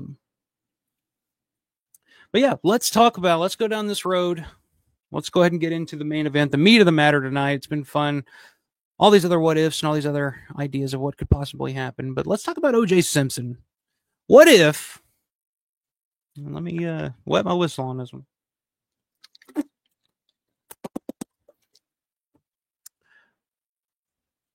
What if in 1977, instead of making the casting decision of hiring the great Ken Foree to play the role of Peter, what if George had cast O.J. Simpson to play Peter? So the story goes with O.J. Simpson and his connection to Dawn of the Dead. Now, of course, in 1974, George directed the sports documentary O.J. Simpson: Juice on the Loose, which was the first in the series of the Winners. It wasn't supposed to be a series originally, but it was that was his first documentary. It was shown, I think, on ABC. And then after that, that's when they kind of went down the road of making all the sports docs and the Winners over the next year and a half or so. But his first big one was O.J. Simpson: Juice on the Loose. Right around this same time, George was starting to play with the idea of making Dawn of the Dead. Like I said, the original treatment for Dawn of the Dead was written in 1973. So 74 comes along, and George is kind of putting some feelers out there to kind of see if anybody be interested in financing a sequel to Night of the Living Dead called Dawn of the Dead. And one of the companies that he reached out to and had conversations with was a company called AIP, American International Pictures, which was co-founded by Roger Corman and Sam Arkoff. And there was somebody else too. There's a third name in there. I can't remember who it is off the top of my head. So they're having conversations about, would you guys be interested in funding Dawn of the Dead? Now, AIP at the time was interested in doing movies for a niche audience, more of a niche market, niche, whatever you guys want to call it. And they were interested in doing Dawn of the Dead, but they wanted, so like I mentioned earlier, the original treatment, there was originally just 2 main cast members. There was just going to be Steven. There was just going to be Francine. AIP gave George the idea. It's like, okay, well, what if we have a group of 4 characters in this movie, in this shopping mall?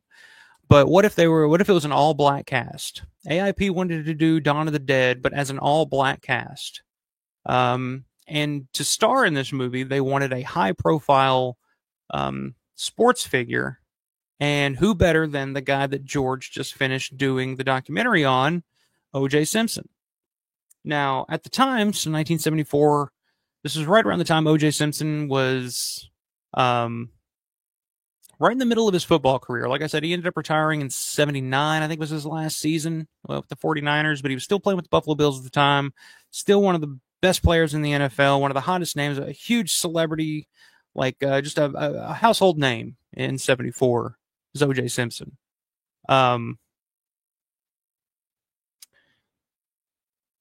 So they want to put O.J. as the lead in this all-black cast for this version of Dawn of the Dead that AIP wants to produce. And in 74, O.J. had already done some TV stuff. He was starting to dabble in acting, but hadn't really broken out as an actor, kind of in the same way that Jim Brown had done around this same time. Jim Brown was kind of big in some of the blaxploitation stuff in the 70s. So O.J. in 74, I think this is right around the time he was filming The Towering Inferno. So that's, for one reason or another, that didn't work. George really wasn't interested in doing a blaxploitation type of film at the time. He didn't want to do an all black cast, not because he didn't want to, not for racial reasons or anything, but it wasn't what he was trying to do. He wasn't trying to do an exploitation film in that way. So on top of that, I mean, O.J. filming The Towering Inferno, as well as just being a huge name, he wasn't going to have all the time in the world because he was filming something already. He's played football through the season, and he was just going to cost way too much, way more than AIP was going to be able to afford. So it didn't happen, and of course, Dawn would go on to get made a couple of years later, in 1977. With the financial backing of Dario Argento and Billy Baxter and Herbert. What's his name? Billy Baxter and Herbert Steinman. Of course, Danny Steinman's daddy. So we call him Danny's daddy. So for the sake of this exercise, let's just say a couple of years pass, and Dario comes along and it says, "Hey, George, I'll finance half of it." Let's say everything plays out exactly the same. They're going to shoot the film in 1977. and they're going through casting decisions for this movie, and the name O.J. Simpson comes up again. It's like, well, George, what if we reach out to O.J.? Would you think O.J. would be interested in doing it? So previous to this, I mean, just the idea of working with a sports figure like O.J. Simpson, through that mid '70s, there, George was working on several concepts for feature-length movies using Franco Harris, who was the running back for the Pittsburgh Steelers at the time, which would make perfect sense. I mean, shooting it in Pittsburgh. I mean, Franco Harris has a national appeal. He's, one of the best players in the NFL, Super Bowl champion, but nothing ever really got off the ground. I mean, there's the pictures, and everybody knows the stories of Franco Harris visiting the set of Dawn of the Dead. But let's say, for the sake of this conversation, let's say that they reach out to O.J. Simpson in 1977. George remembers that conversation that he had with Sam Arkoff back in '74, and says, there's this character. It may work for OJ, and it would give us a mainstream appeal. It would kind of give the movie a little bit more of a reach. Let's reach out to OJ Simpson and see if he would be interested in playing the role of Peter. Let's say they reach out, and OJ says, I'm down. Let's do it. I'm trying to get my acting career. I'm nearing the end of my football career, because in 1977, that was his last season with the Buffalo Bills, and it was a terrible season for the Bills. I mean, I think they won one game, and they won it 3-0. They barely won. The rest of the games, they were pretty much blown out. The Bills were terrible. OJ was nearing the end of his career. He would end up getting traded to San Francisco the following year, play his last 2 seasons in San Francisco, nothing special, nothing to write home about, and then he would be done with his NFL career. So right around this time, OJ would have been looking to break into acting, breaking into film, TV, stuff like that, which he had done quite a bit of film and quite especially TV at this time. So George calls, OJ answers, says, okay, George, I'm your guy. Let's do this. So now we're set. 1977, same budget, same locations, shot in the Monroeville Mall in Pittsburgh. But we have Dawn of the Dead, starring Galen Ross, Scott Reiniger, David Emge, and O.J. Simpson as Peter. What the hell do you guys think happens now? There's so many directions to go on this. Let me see here. Here you go. Grinding Cinemagic, they had the Steel Curtain play the lead 4 characters in Dawn. I'm kind of surprised that there wasn't more consideration for Franco Harris to have a role in Dawn, to be honest with you. Ernie Holmes plays Roger. There you go. There you go, Stu. Dennis Rodman could be Francine. That would have been fun. That would have been way ahead of its time. You can talk about George being ahead of its time. That'd be something they'd do now. Ernie was in Fright Night, to be fair. That's right. Well, he was, wasn't he? I forget that. That's pretty fucking hilarious. Since all those football names remind me of an old Miller ads, tastes great, less filling. There you go. Since says James H. Nicholson, Sam Arkoff. There you go. Corman and Alex Gordon were the main filmmakers. There you go. Grani says Franco's Italian army loved that guy. Franco was randomly on an episode of Monsters, so he must have kept in touch with Richard. Yeah, I mean, there's that famous picture of Franco and Richard on the set of Dawn of the Dead just talking. So, yeah, I'm sure there was a relationship there going forward. There's definitely still a mutual respect and somewhat of a relationship between George and Franco, for sure, because they did that episode years ago. I think it was NFL Timeline, Night of the Living Steelers, and they had George and Franco sitting there talking. It's a great episode. I'd love to go back and watch it, but I don't have a copy of it or anything. You can't find it online anywhere because it's NFL, and if you try to put anything NFL on YouTube, it's immediately struck down. So it's one I'll have to track down at some point. It's not sure if we were supposed to say who, but a football player has a role in Expostulations, although not OJ. Oh, that's interesting. You're more than welcome to say who. Break some news here, because I'm not aware of that. Break a little news here, Ed. Come on, we're all friends. Nobody's going to say anything. Robert saying cancel culture would have killed the movie in this day and age. Yeah, probably. That's the thing, too. And like you think about the 1970s. So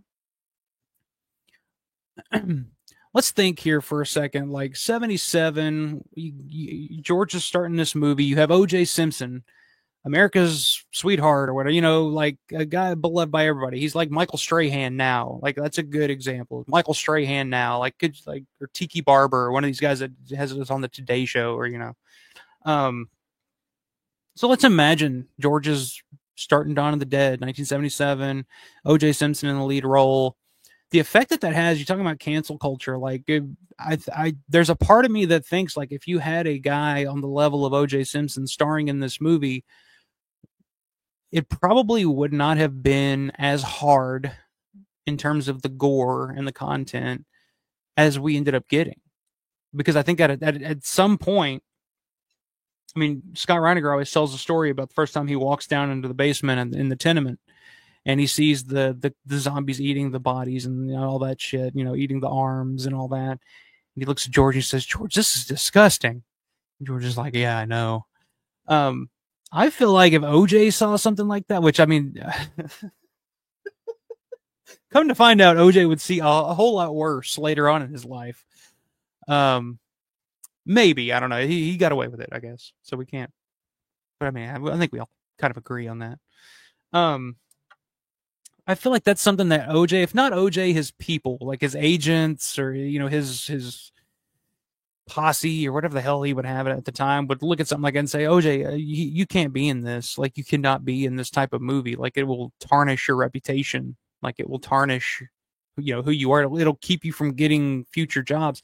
So I think there would have been some kind of compromise that would have had to happen there between George's want to push the envelope with the gore and OJ saying, let's tone this down. Like, we can go for an R rating, but we're not going to get an R rating if you're tearing people's guts out and stuff. Like, it's just not going to happen.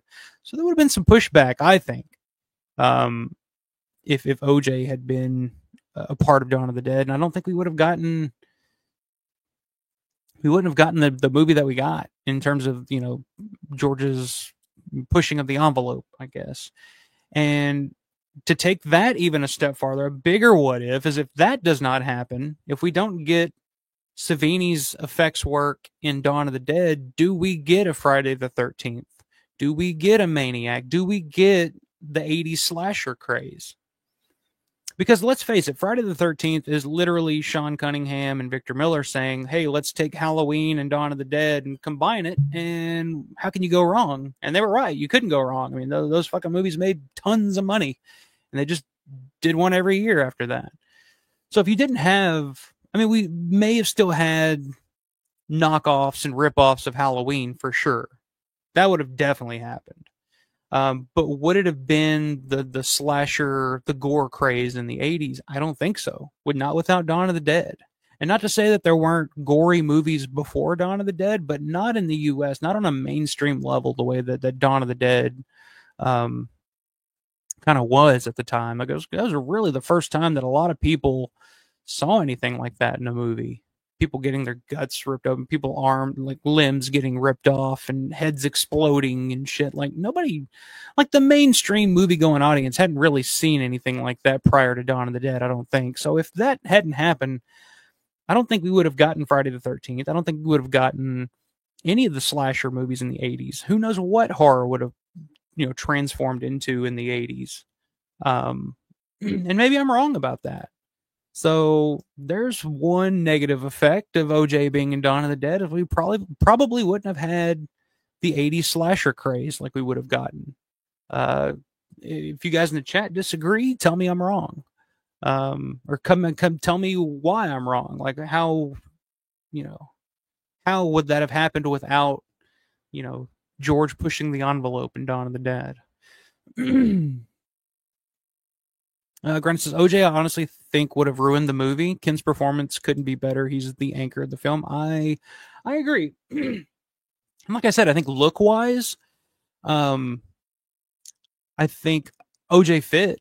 They kind of look the same. Even in the thumbnail that I fucking pasted together with OJ's giant head on Ken's body, the look was still kind of similar. He kind of had, the fro and kind of had Ken's look there. Do I think the performance? I don't think OJ was a bad actor or anything. Like I said, I loved him in the Naked Gun movies and stuff like that. But I don't think he could have carried the movie the way that Ken Foree carried the movie. I don't think, like you said, Ken Foree is the anchor of the film. I 100% agree. I don't think OJ could have been that. He would have just been the name of the film, I think. I think physically he kind of matches Ken a little bit. I think Ken's a little taller than OJ. I don't know. Let me look and see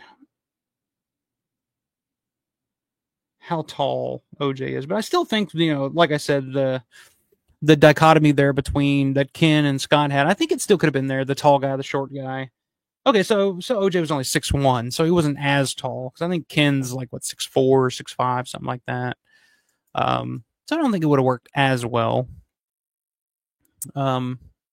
But yeah, that's the thing too. It's like, what happens to Ken Foree's career if he doesn't get that role in Dawn of the Dead? I don't know if we really would have ever known who Ken Foree was. Because, let's face it, like, Dawn of the Dead is why Ken Foree continued to. I'm not to say that Ken wouldn't have had a career. I'm sure he would have had a career. I mean, he was a good actor, and he would have done something down the road. But I think being in Dawn of the Dead, being Peter in Dawn of the Dead, opened so many doors for Ken Foree that if he didn't have that on his resume as like, oh, you were in Dawn of the Dead, okay, well, come on, let's do Death Spa. We need somebody for Leatherface, Texas Chainsaw 3. But I mean, Ken is a horror icon now. I mean, to this day, I mean, conventions, I mean, wouldn't have had, all the work that he did with Rob Zombie later on. So I think, I mean, who the hell would have played the dad in Kenan and Kel, for God's sakes? Like, come on, we got to think of this stuff. Kenan and Kel may have never happened. Can you imagine a world without Kenan and Kel? I can't. But yeah, I agree. I don't think Ken's performance could have been top in terms of like the performance of the character of Peter. Ken Foree is Peter, and that's that. Yeah, I don't see OJ matching that for sure. And it's another thing where people would see it and they wouldn't see Peter. Like when I saw Dawn of the Dead for the first time, I saw Ken Foree, but I didn't know who the fuck Ken Foree was. I was like, oh, that's Peter. Like, that's Peter. And that's the brilliant thing about George's want to cast unknown actors, no-name actors, if you will. So you don't see them as actors, you see them as performers. Where if you see O.J. Simpson on the screen, especially at the time when I first saw Dawn of the Dead, I probably wouldn't have liked it because I would just say, oh, it's O.J. Simpson. That's the guy that just killed his wife and a waiter. I don't know if I like that. I don't know if I want to watch this. It didn't really deter me from Naked Gun, I guess, because he wasn't the main character in the Naked Gun movies, but something like Dawn of the Dead, if he was portrayed as the hero, the ultimate good guy, the action hero, I don't think it would have worked. I think I would have saw it and I would have just been so distracted by the fact that it's O.J. Simpson that I don't think I would have liked it. So that's another aspect of it too. Is the popularity that Dawn still has to this day, would it be the same because of what happened in 94, the murders in 94? I don't know. I don't think it'd be looked at the same. I think it'd be more of an infamous movie more than anything. It'd be one of those movies that's like, oh yeah, it's the movie that OJ made back in the day with the zombie movie in the mall with OJ Simpson. I think it would be referenced in pop culture a hell of a lot more. I do think that. I do think it would have raised its pop culture relevancy, especially now. I think you'd see it in like I could imagine it in like them referencing it in like a Judd Apatow movie or something like that. It'd be like, yeah, it'd be Seth Rogen or something like that. And be like, oh, you remember that zombie movie in a mall where O.J. Simpson's running around shooting all the zombies? I could picture that. I don't think that Dawn would have the respect and admiration that it has today if OJ was in it, but just my 2 cents. Granted, in this scenario you're throwing out, I think Dawn of the Dead takes a huge step down. I do too. Especially in terms of its legacy over time. I think people would look at it differently. At the time when it came out, maybe it would have been more successful. I don't know though, because like I said, if it in 78 when it comes out, without the gore and the spectacle of it in that way, I don't know if it's as successful over in Italy. So maybe maybe it wouldn't have worked as well overseas. George would have probably gotten it distributed because it took George a year after Dawn was done to get a distributor in the U.S. before Salah Hassanan ended up taking it. Because it would have had an R rating. He probably could have got it distributed fairly quickly. Whether it's AIP or whoever would have grabbed it. I'm sure maybe a major studio would have put it out.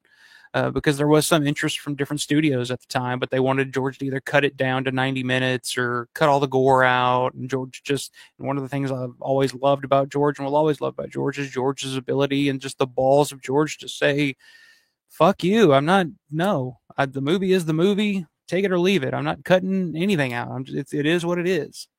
So I think if OJ was in it, it would have been much more compromised. It would have been much more, marketable, I guess, is what I'm saying. Because you could have had OJ show up on Good Morning America to talk about his new movie opening up this Friday, Dawn of the Dead. So I don't know. Maybe it would have been more successful in that way domestically, but I don't think it would have been the cultural sensation or whatever it was at the time, where people were just like, "Wow, this is amazing. This did just change the landscape of horror forever going forward." Don't think so. Stuka saying, I remember a Budweiser commercial with 3 frogs as a kid. Well, who doesn't remember that? Come on, everybody. Let's do it together. Ready? Budweiser. Classic. Grundy says, I also think the draw of Dawn was that it was a really long-awaited sequel to Night. It really didn't need a star to draw the title. Let me read that again. It didn't really need a star to draw. The title was the draw, really. It's like WrestleMania. WrestleMania is the draw. I agree. Yeah,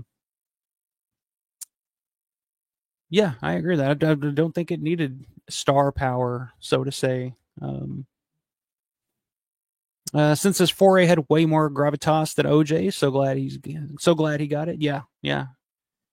Very. Yeah, it's hard to imagine. Could you imagine OJ? When there's no more room in hell, the dead will walk the earth. Can you imagine anybody other than Ken saying that? Even in the remake, they were smart enough to know, like, all right, well, we got to use this line, but nobody, who are we going to have say that other than Ken Foree? Let's get Ken in. Come on, Ken, say the line. Can you imagine OJ delivering that line? It'd probably gotten laughs in the theater, if nothing else. Rick says, where did you buy that condenser mic? It looks cool. I got it. There's this exotic electronic store called Walmart where I got it. Yeah, I got it at Walmart. It's like $100. So I was like, all right. I honestly would love this mic more if it didn't light up and change colors and shit like a titty bar, but it is what it is, and there's a way to turn it off where it can just be like a solid color or something, or just turn it off completely, but you have to download an app, and there's something that I can't access. But anyway, I'm glad you like it though. I hope it's not too distracting. It doesn't look like I'm talking into a lava lamp or something like that. Robert said, wouldn't it be messed up if OJ was innocent after all these years? I've thought about that. But I mean, at this point, we would have caught who did it, I guess, right? You would think. Grind says OJ would have been great as Wooly. Yeah, that would have probably been a good bit of casting. Throw a real monkey wrench in that role. That's a good point too. Like, what if they would have gotten like a Franco Harris? Maybe not for the role of Peter, maybe not as the lead role, but what if they would have gotten a Franco Harris or an OJ Simpson in just a smaller role, like a Wooly, or can you imagine OJ in the Richard France role or something like that? Or just have him as zombies. That'd be funny. I mean, OJ probably not, but Franco, I'm surprised they didn't slap some zombie makeup on Franco while he was there and have him do a quick cameo. But again, it's like you didn't really need big name cameos and something like that to really sell it, I guess. There you go, Synth. Bud. Why, sir? As old heads, remember that. Granny says, I mean, if Savini still gets the Friday job, then it definitely still happens, but Dawn got him that job, so you're most likely right. Yeah, Dawn created Savini's career. Without Dawn of the Dead, Savini. I mean, Savini worked before that, of course, on Martin. I think he was on Death Dream. He had a couple of gigs before that, but he wasn't on the map. Like, he wasn't a name until Dawn of the Dead. Like, one of the biggest stars of Dawn of the Dead is Tom Savini, and I don't mean as Blades. I mean his effects work in Dawn of the Dead is one of the stars of that movie. So without that, I mean, again, we probably wouldn't have gotten the slashers in the 80s. Since says his behavior afterwards and the If I Did It book, yeah, forget about that. Details said it all. He got away with murder. You know, though, it's late. I don't think I'll. You guys remember when he would pop up on Twitter and he'd have like a big positive message and he'd say, "Oh, hello guys, like it's great to see everybody out there. Hope you're having a great day." He just seemed like such a nice, genuine guy. It's hard to imagine him decapitating his wife. It really is. Now, I think some of that was probably due to, I mean, CTE or whatever. It wasn't really a thing back then, but I'm sure he dealt with that. I knew he dealt with anger issues. That was documented before the murders. I'm gonna say it. I hope y'all don't get mad at me, but this is a joke. It's totally a joke. Don't cancel me. But when I see OJ on Twitter and he seems so positive and nice in his older age, I can't help but wonder, maybe she deserved it. It's a joke. I swear to God, it's a joke. But you can't help but think, like, what did she do to that poor man? It's a joke. Totally a joke.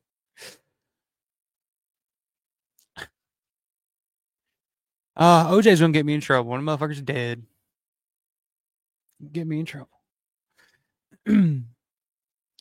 Yeah, there's a good one. Ken was great in. We're gonna change the topic here. Ken was great in From Beyond, which next year Living Dead weekend they're having a Reanimator reunion. They're gonna. It's pretty much. I think I'm telling details out of school here, but they're gonna have everybody from Reanimator there, and Ken may be there, and they could just combine it into a From Beyond reunion as well. So I remember Larry kind of hinting at that at one point. Grant says OJ plays the dad on Kenan and Kel post trial. That's a possibility. That could have happened. Stuga's asking who loves orange soda. I don't. Orange soda to me tastes like Alka-Seltzer or something. Like it just doesn't. Nah, don't think so. Kel does. That's right, Grant. Kel loves orange soda. I'm more of a grape soda guy myself. If I had to choose between grape and orange, I'd probably go grape personally. But all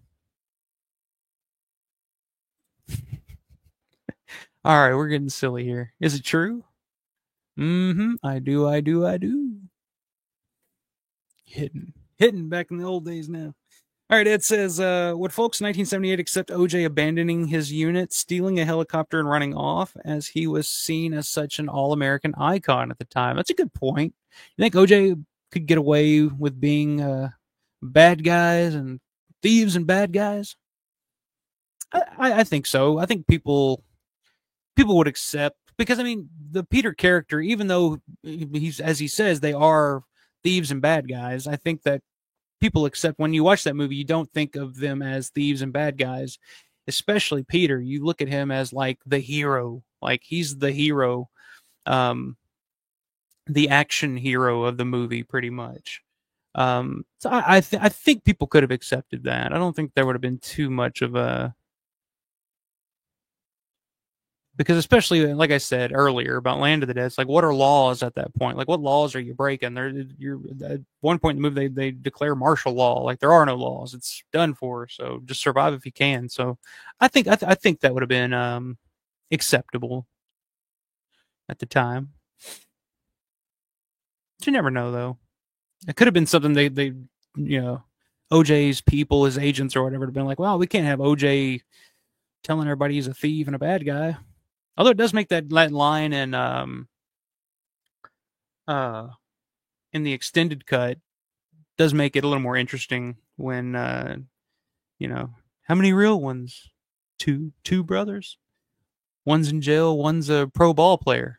OJ's been both in his life, so it kind of works out. It'd been cool if OJ had said that line, looking back on it. All right, more orange soda talk. Let's see here. Since then, OJ jumping over piles of zombies like the Hertz rental car ads. There you go. They probably could have thrown that in there somewhere. Granny said, I fucking love that cameo. The music in the background when Ken redelivers that line gives me chills. Yeah, that is a good Ken's performance in the Dawn remake for sure. I just love, especially when that movie came out in 2004. You didn't really see Ken Foray or Scott or any of those guys in anything at that time. You don't really see Scott in anything post Night Riders, really. So seeing them on the big screen again, seeing Ken do his big line, like as a Dawn fan, that was just, that was everything. So yeah, that was pretty awesome sitting in a theater and seeing those guys on. Because at the time, you think 2004, you didn't really have, like I said, you didn't see them in a whole lot. So to me, like they were just like, where are these people? Whatever happened to Scott Reiniger and Ken Foray? Because even when I was a kid and watched Kenan and Kel, like I didn't realize that that's who that was. Even after I'd seen Dawn of the Dead, I didn't put the two together because it was 20 years later or whatever. Since then, Woodley had to be a white racist heel. Yeah, I mean, Jim Bafko is pretty perfectly cast in that role too. I mean, he plays that really, really well. Granted, I was more saying Wooly would be accurate too. Yeah, as a psychotic murderer, I could see that.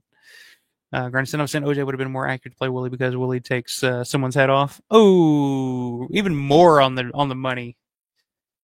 Even more on the money. Since then, he always said, "Hello, Twitter world." All phony baloney. Yeah. Hello, Twitter world.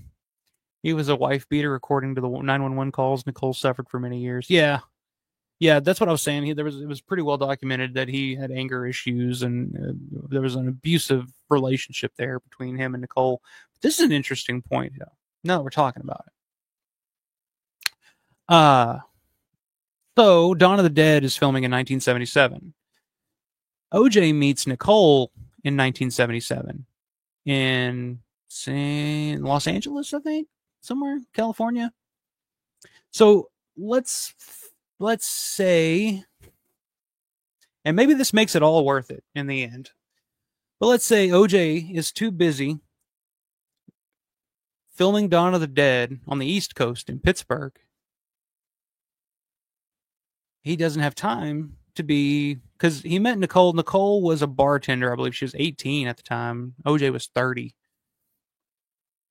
She was a bartender in 1977. Let's say OJ's too busy to be hanging out on the West Coast, be hanging out in LA, be going to bars in LA. He's too busy playing football in Buffalo and then filming Dawn of the Dead. Maybe he never meets Nicole. Maybe if OJ Simpson had been in Dawn of the Dead, it would have saved Nicole Brown's life. Would it have made it all worth it? You never know. You never know. It's like the butterfly effect. It's like one thing changes and then everything else changes after it.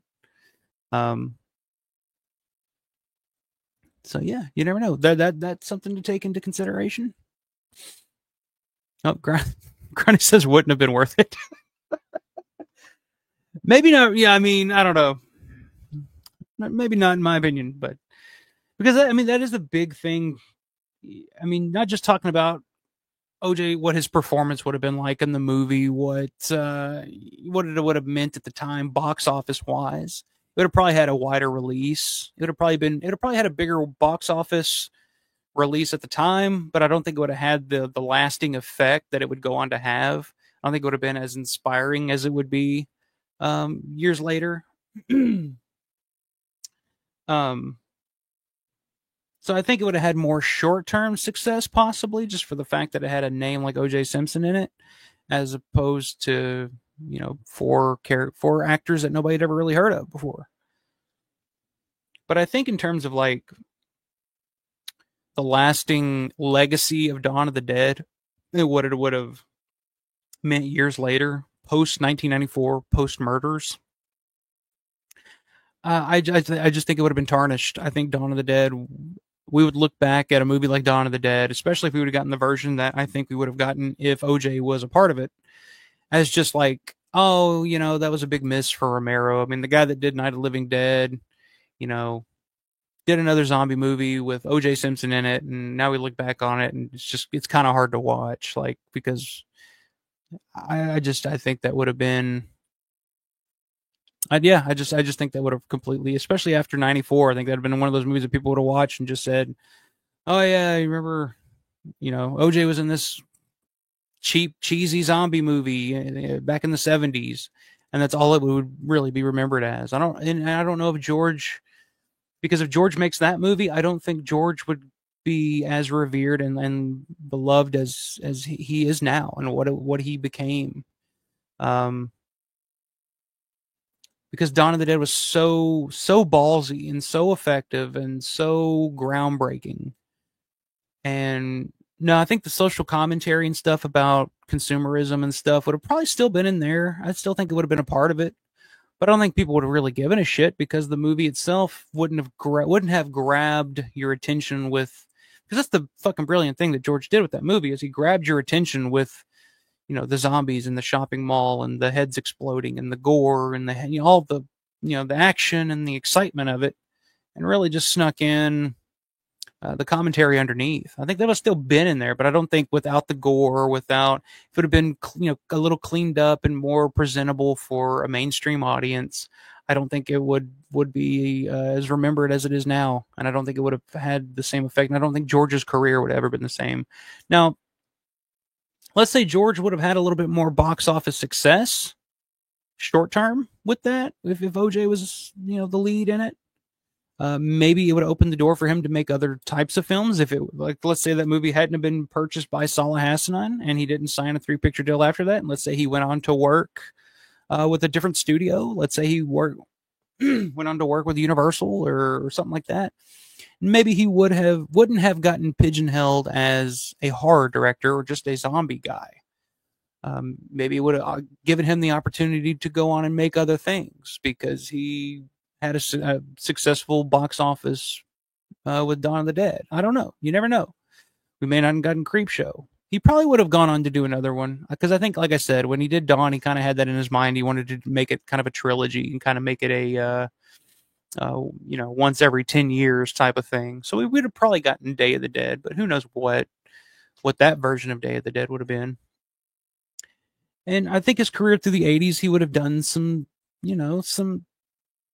decent stuff. I think it would have been different, but I think he would have done some work. But I think when the 90s rolled around and 94 happens and the murders happen, and then George is forever tethered to O.J. Simpson. I mean, we understand he did the documentary. That did happen. George did do Juice on the Loose, the O.J. Simpson sports documentary, but it's one of those that's kind of that nobody's ever really seen. It's just kind of like it was on my channel for a while until the Heinzman estate contacted me, asked me to take it down. I was like, oh yeah, of course. Like that, I'm not gonna just say no. I'll see you in court. I'm not gonna do that, but yeah, it's out there. So George is tethered to it a little bit, but it's just kind of one of those things where it's like, oh, I did a documentary back in the day that nobody ever really, it's not widely available. So it's not widely known. But if Dawn of the Dead would have happened with OJ as the lead, I mean, George would be forever tethered to that. And I don't think he would, I don't know. I don't think that would have turned out well for George in the end. And again, I do think that Richard Rubenstein, possibly in the mid 90s, because I mean, you got to think mid 90s, that's right around the time that Dawn was getting all those new releases from Anchor Bay and people were kind of rediscovering Dawn again in the mid 90s. So I mean, it would have been the perfect time for Rubenstein to put it out again on VHS, DVD, and all that we would have gotten, just to make some money off of the situation, being like, oh, the classic horror film starring O.J. Simpson. Imagine that. At that time, the classic horror film starring O.J. Simpson. Rubenstein would have probably made some pretty good money. just because people would have wanted to fucking people that had never seen it before would want to see it because of the cultural phenomenon that was that trial. And so I mean, he would have made some money, but I don't think people would have watched it with the same eyes, I guess is what I'm trying to say. They would just look at it as a, oh yeah, it's that fucking zombie movie from the 70s with OJ Simpson in it. That's what it would be forever known as. And I don't think it and it wouldn't have been as effective as, the version that we got. So long story short, I don't think it would have been worth it, Grande. That's what I'm trying to say. Since that he would have met some poor woman at the Brown Derby in the mall. No good result either way. Oh, that's hilarious. That's true too. Yeah, we don't want yeah, we wouldn't have wanted that to happen. Some poor girl at the Brown Derby. That's hilarious. Just picturing him hanging out at the Brown Derby after filming. Hey, baby. Granny says the greatest movie ever made can't be fucked with. I think even if you change small things, you could ruin it. Absolutely. Again, it's like the butterfly effect. It's like you change one thing and it's like a domino effect and it goes throughout time. And then, um, it's one of those lightning in a bottle situations. It's like everything just lined up and just somehow worked out for George and Richard and Tom and Mike Gornick and just that whole crew, the Boobas, just all came together right at that time, and it all came together perfectly. You fuck with like you said, you fuck with one thing, and it just kind of it's like everything. It's like a house of cards. Like it could all just come toppling down. And it just doesn't work. Granite says, like if that movie ends where Galen puts her head in the blades of the helicopter, forget it.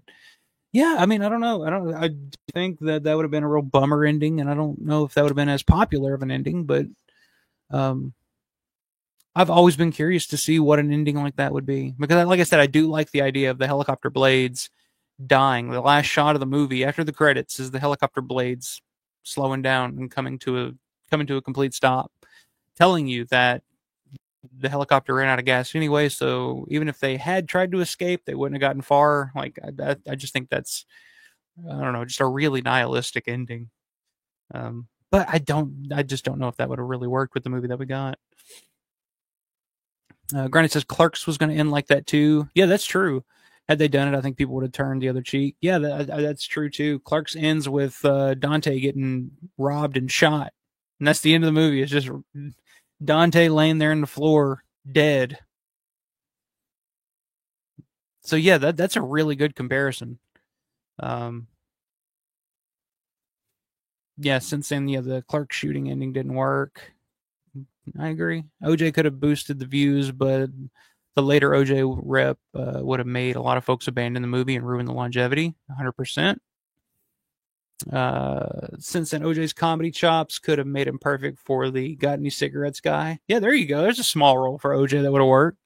Hey, you got any cigarettes?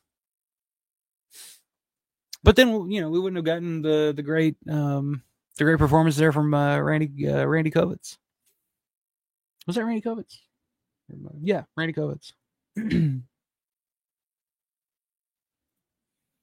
Arlson, you are absolutely right about casting. The chemistry between the four main characters on Dawn is immaculate, and being relative unknowns meant that they became icons forever associated with Dawn. Yeah, 100%. Yeah, I don't know if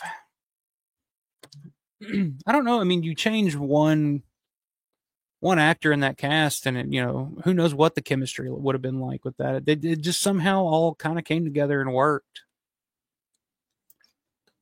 But again, that's just all we've ever known, so it's kind of hard to imagine anything else. But when you take an extreme example like O.J. Simpson and put it into that,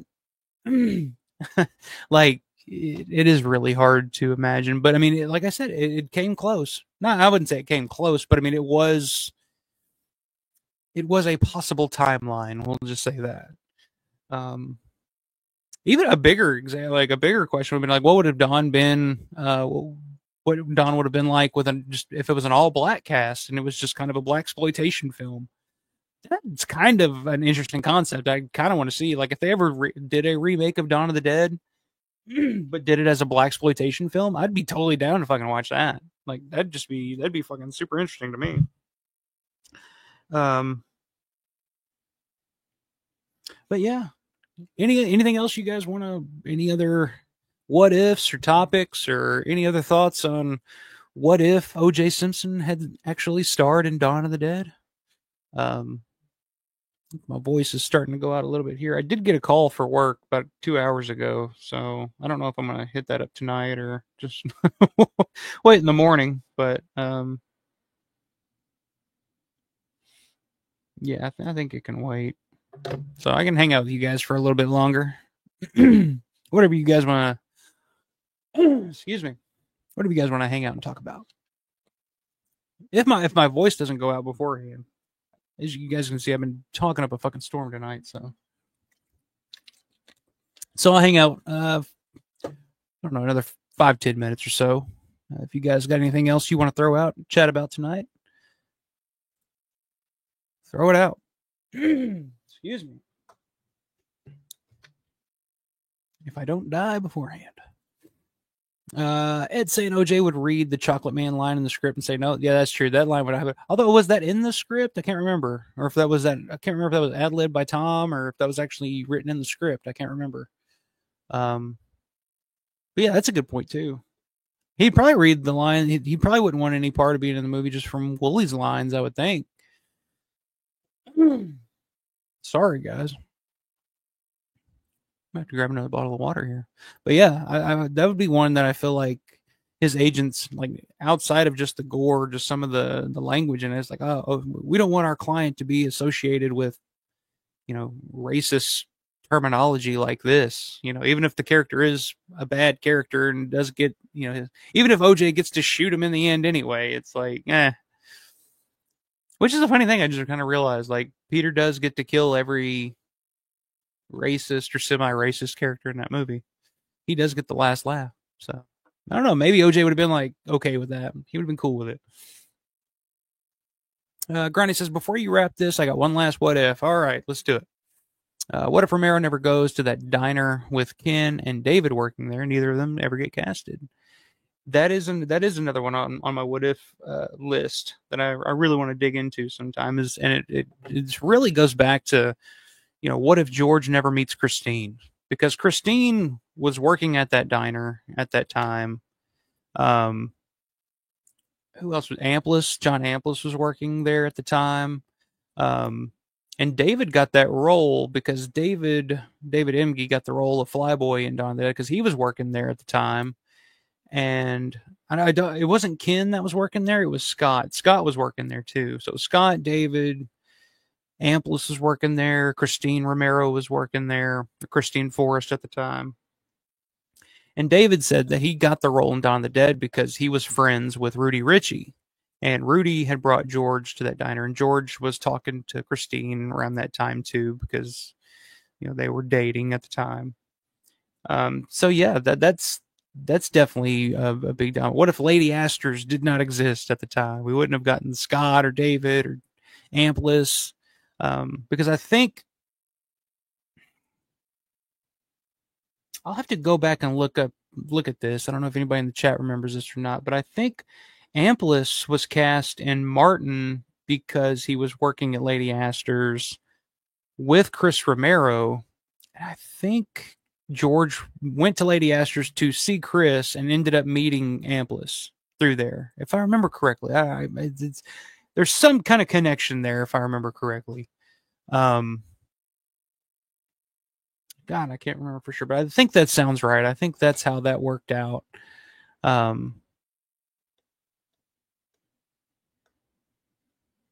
don't know. Correct me if I'm wrong, but yeah, that's a good one. The Lady Astor's is the name of that diner, and a lot of Romero alumni were working there at the time. I want to say, was Gornick working there at one point?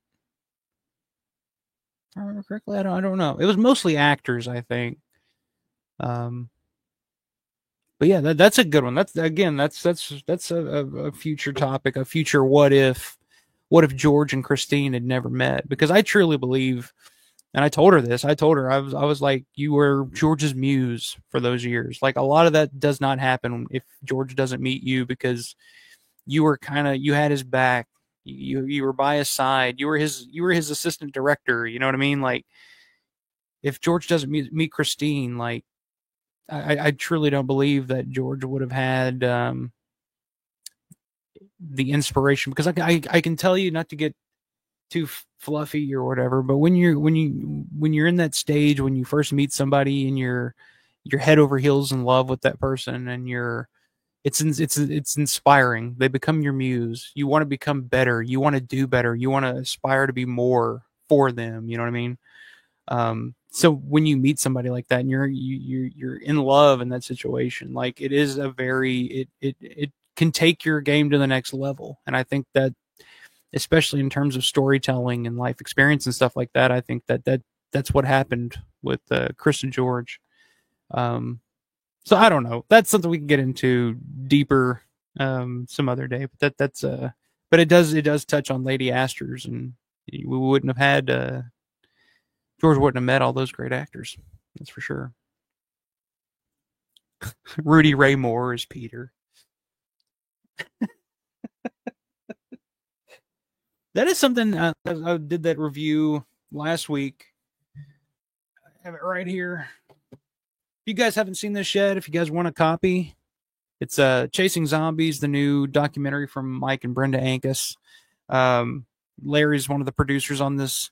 It's a fun little documentary about Romero fandom, and just in some conversations with different people like Jeannie Jeffries and Bob Michelucci. But one of the guys brought up the point, there's like, Peter was kind of, for suburban America, white suburban America, Peter, the Ken Foree, was kind of the first black action hero that we'd really ever seen. And I never really thought of it that way, but he kind of was, at that time. Because, I mean, I don't know, like, white suburbia at that time really weren't too hip to, I don't know, Shaft or Superfly or anything like that, I don't think. But yeah, I've kind of never really looked at Ken Foree and that light and the Peter character, but it is kind of true. Since then, Lady Astor's was the nexus. Who knew a restaurant could be so important? Yeah, it really is. That it's still there. It's not Lady Astor's anymore. I can't remember what what's there now, but yeah, I can't remember what it's called. I looked it up at one point to see, like, oh, is it still Lady Astor's? But no, I think it's still a restaurant, but it's something else now. Granny says, when I talked with Christine Romero, she said Ken was a waiter in the restaurant, but she may have been mistaken. I mean, she would know. I just remember always hearing about Scott. Scott was a chef, I believe. Or no, David. David was the cook. Yeah, David was the cook. I think Scott was a bartender, if I remember correctly. I don't know why I remember all this shit, but yeah, David was a cook. Scott was a bartender. Amplis was a waiter, I believe. Anyway, I don't. I could be wrong about that, but off the top of my head, if I remember correctly, here you go. Yeah, okay. Synth already ahead of me. Roger was the Lady Astor's bartender. You see him measuring the whiskey in the early mall off scene. Yeah, there you go. Perfect example. There you go. But all right, guys, this has been fun. I had a good time tonight. I appreciate everybody in the chat hanging out, throwing out some what ifs. I mean, it's like I said, this is going to be kind of an ongoing stream, ongoing show, ongoing topic, different what ifs that we can tackle in the future. Just to name a few here, if you guys are interested. What if Night of the Living Dead had stayed Night of the Flesh Eaters? That's a big one to me. What if Romero had directed Pet Sematary? What if Romero had directed Resident Evil? What if Donald Rubinstein had done the score for Dawn of the Dead instead of Goblin, which actually almost happened? Another what if for Dawn of the Dead. What if George made his original version of Day of the Dead? Of course, that's a big one that you could go on and on about forever. What if George had never met Stephen King? What if George had never met Christine? This is a fun one. What if Tom Savini had never been drafted to Vietnam? I mentioned that earlier, actually. But that's one that I was thinking about the other day. I was just like, yeah, that would have changed the course of history forever. But yeah, there's a ton that we can go on in the future. But I think it's a fun series of shows. I love hearing you guys' what ifs and kind of seeing what directions, what roads we can go down. But I think we can all agree on one thing, if nothing else. We're very, very glad that O.J. Simpson did not star in Dawn of the Dead, and we're very, very thankful that we got the great Ken Foree instead. So yeah, I think that's the major conclusion we came to tonight. But appreciate everybody hanging out with me in the chat. Everybody watching after the fact, I appreciate it. Make sure you hit the like, subscribe, notifications bell, tell a friend, tell their friends to tell their friends, and then tell their friends to tell their friends to tell their friends, and so on and so forth, and so on. Appreciate it as always, guys. Check out the store, shop.alfaromero.store. If you want to help support the channel, throw me a couple. I don't make hardly dick all or nothing on it, but I just like making designs, and they're honestly just t-shirts that I would love to have. So if that's kind of my way of thinking, if it's something that I would wear, I'm throwing it up there. So if you guys want to check that out, shop.alfaromero.store. I appreciate it as always. But again, guys, have a great rest of the night, great rest of the week, and as always, stay scared.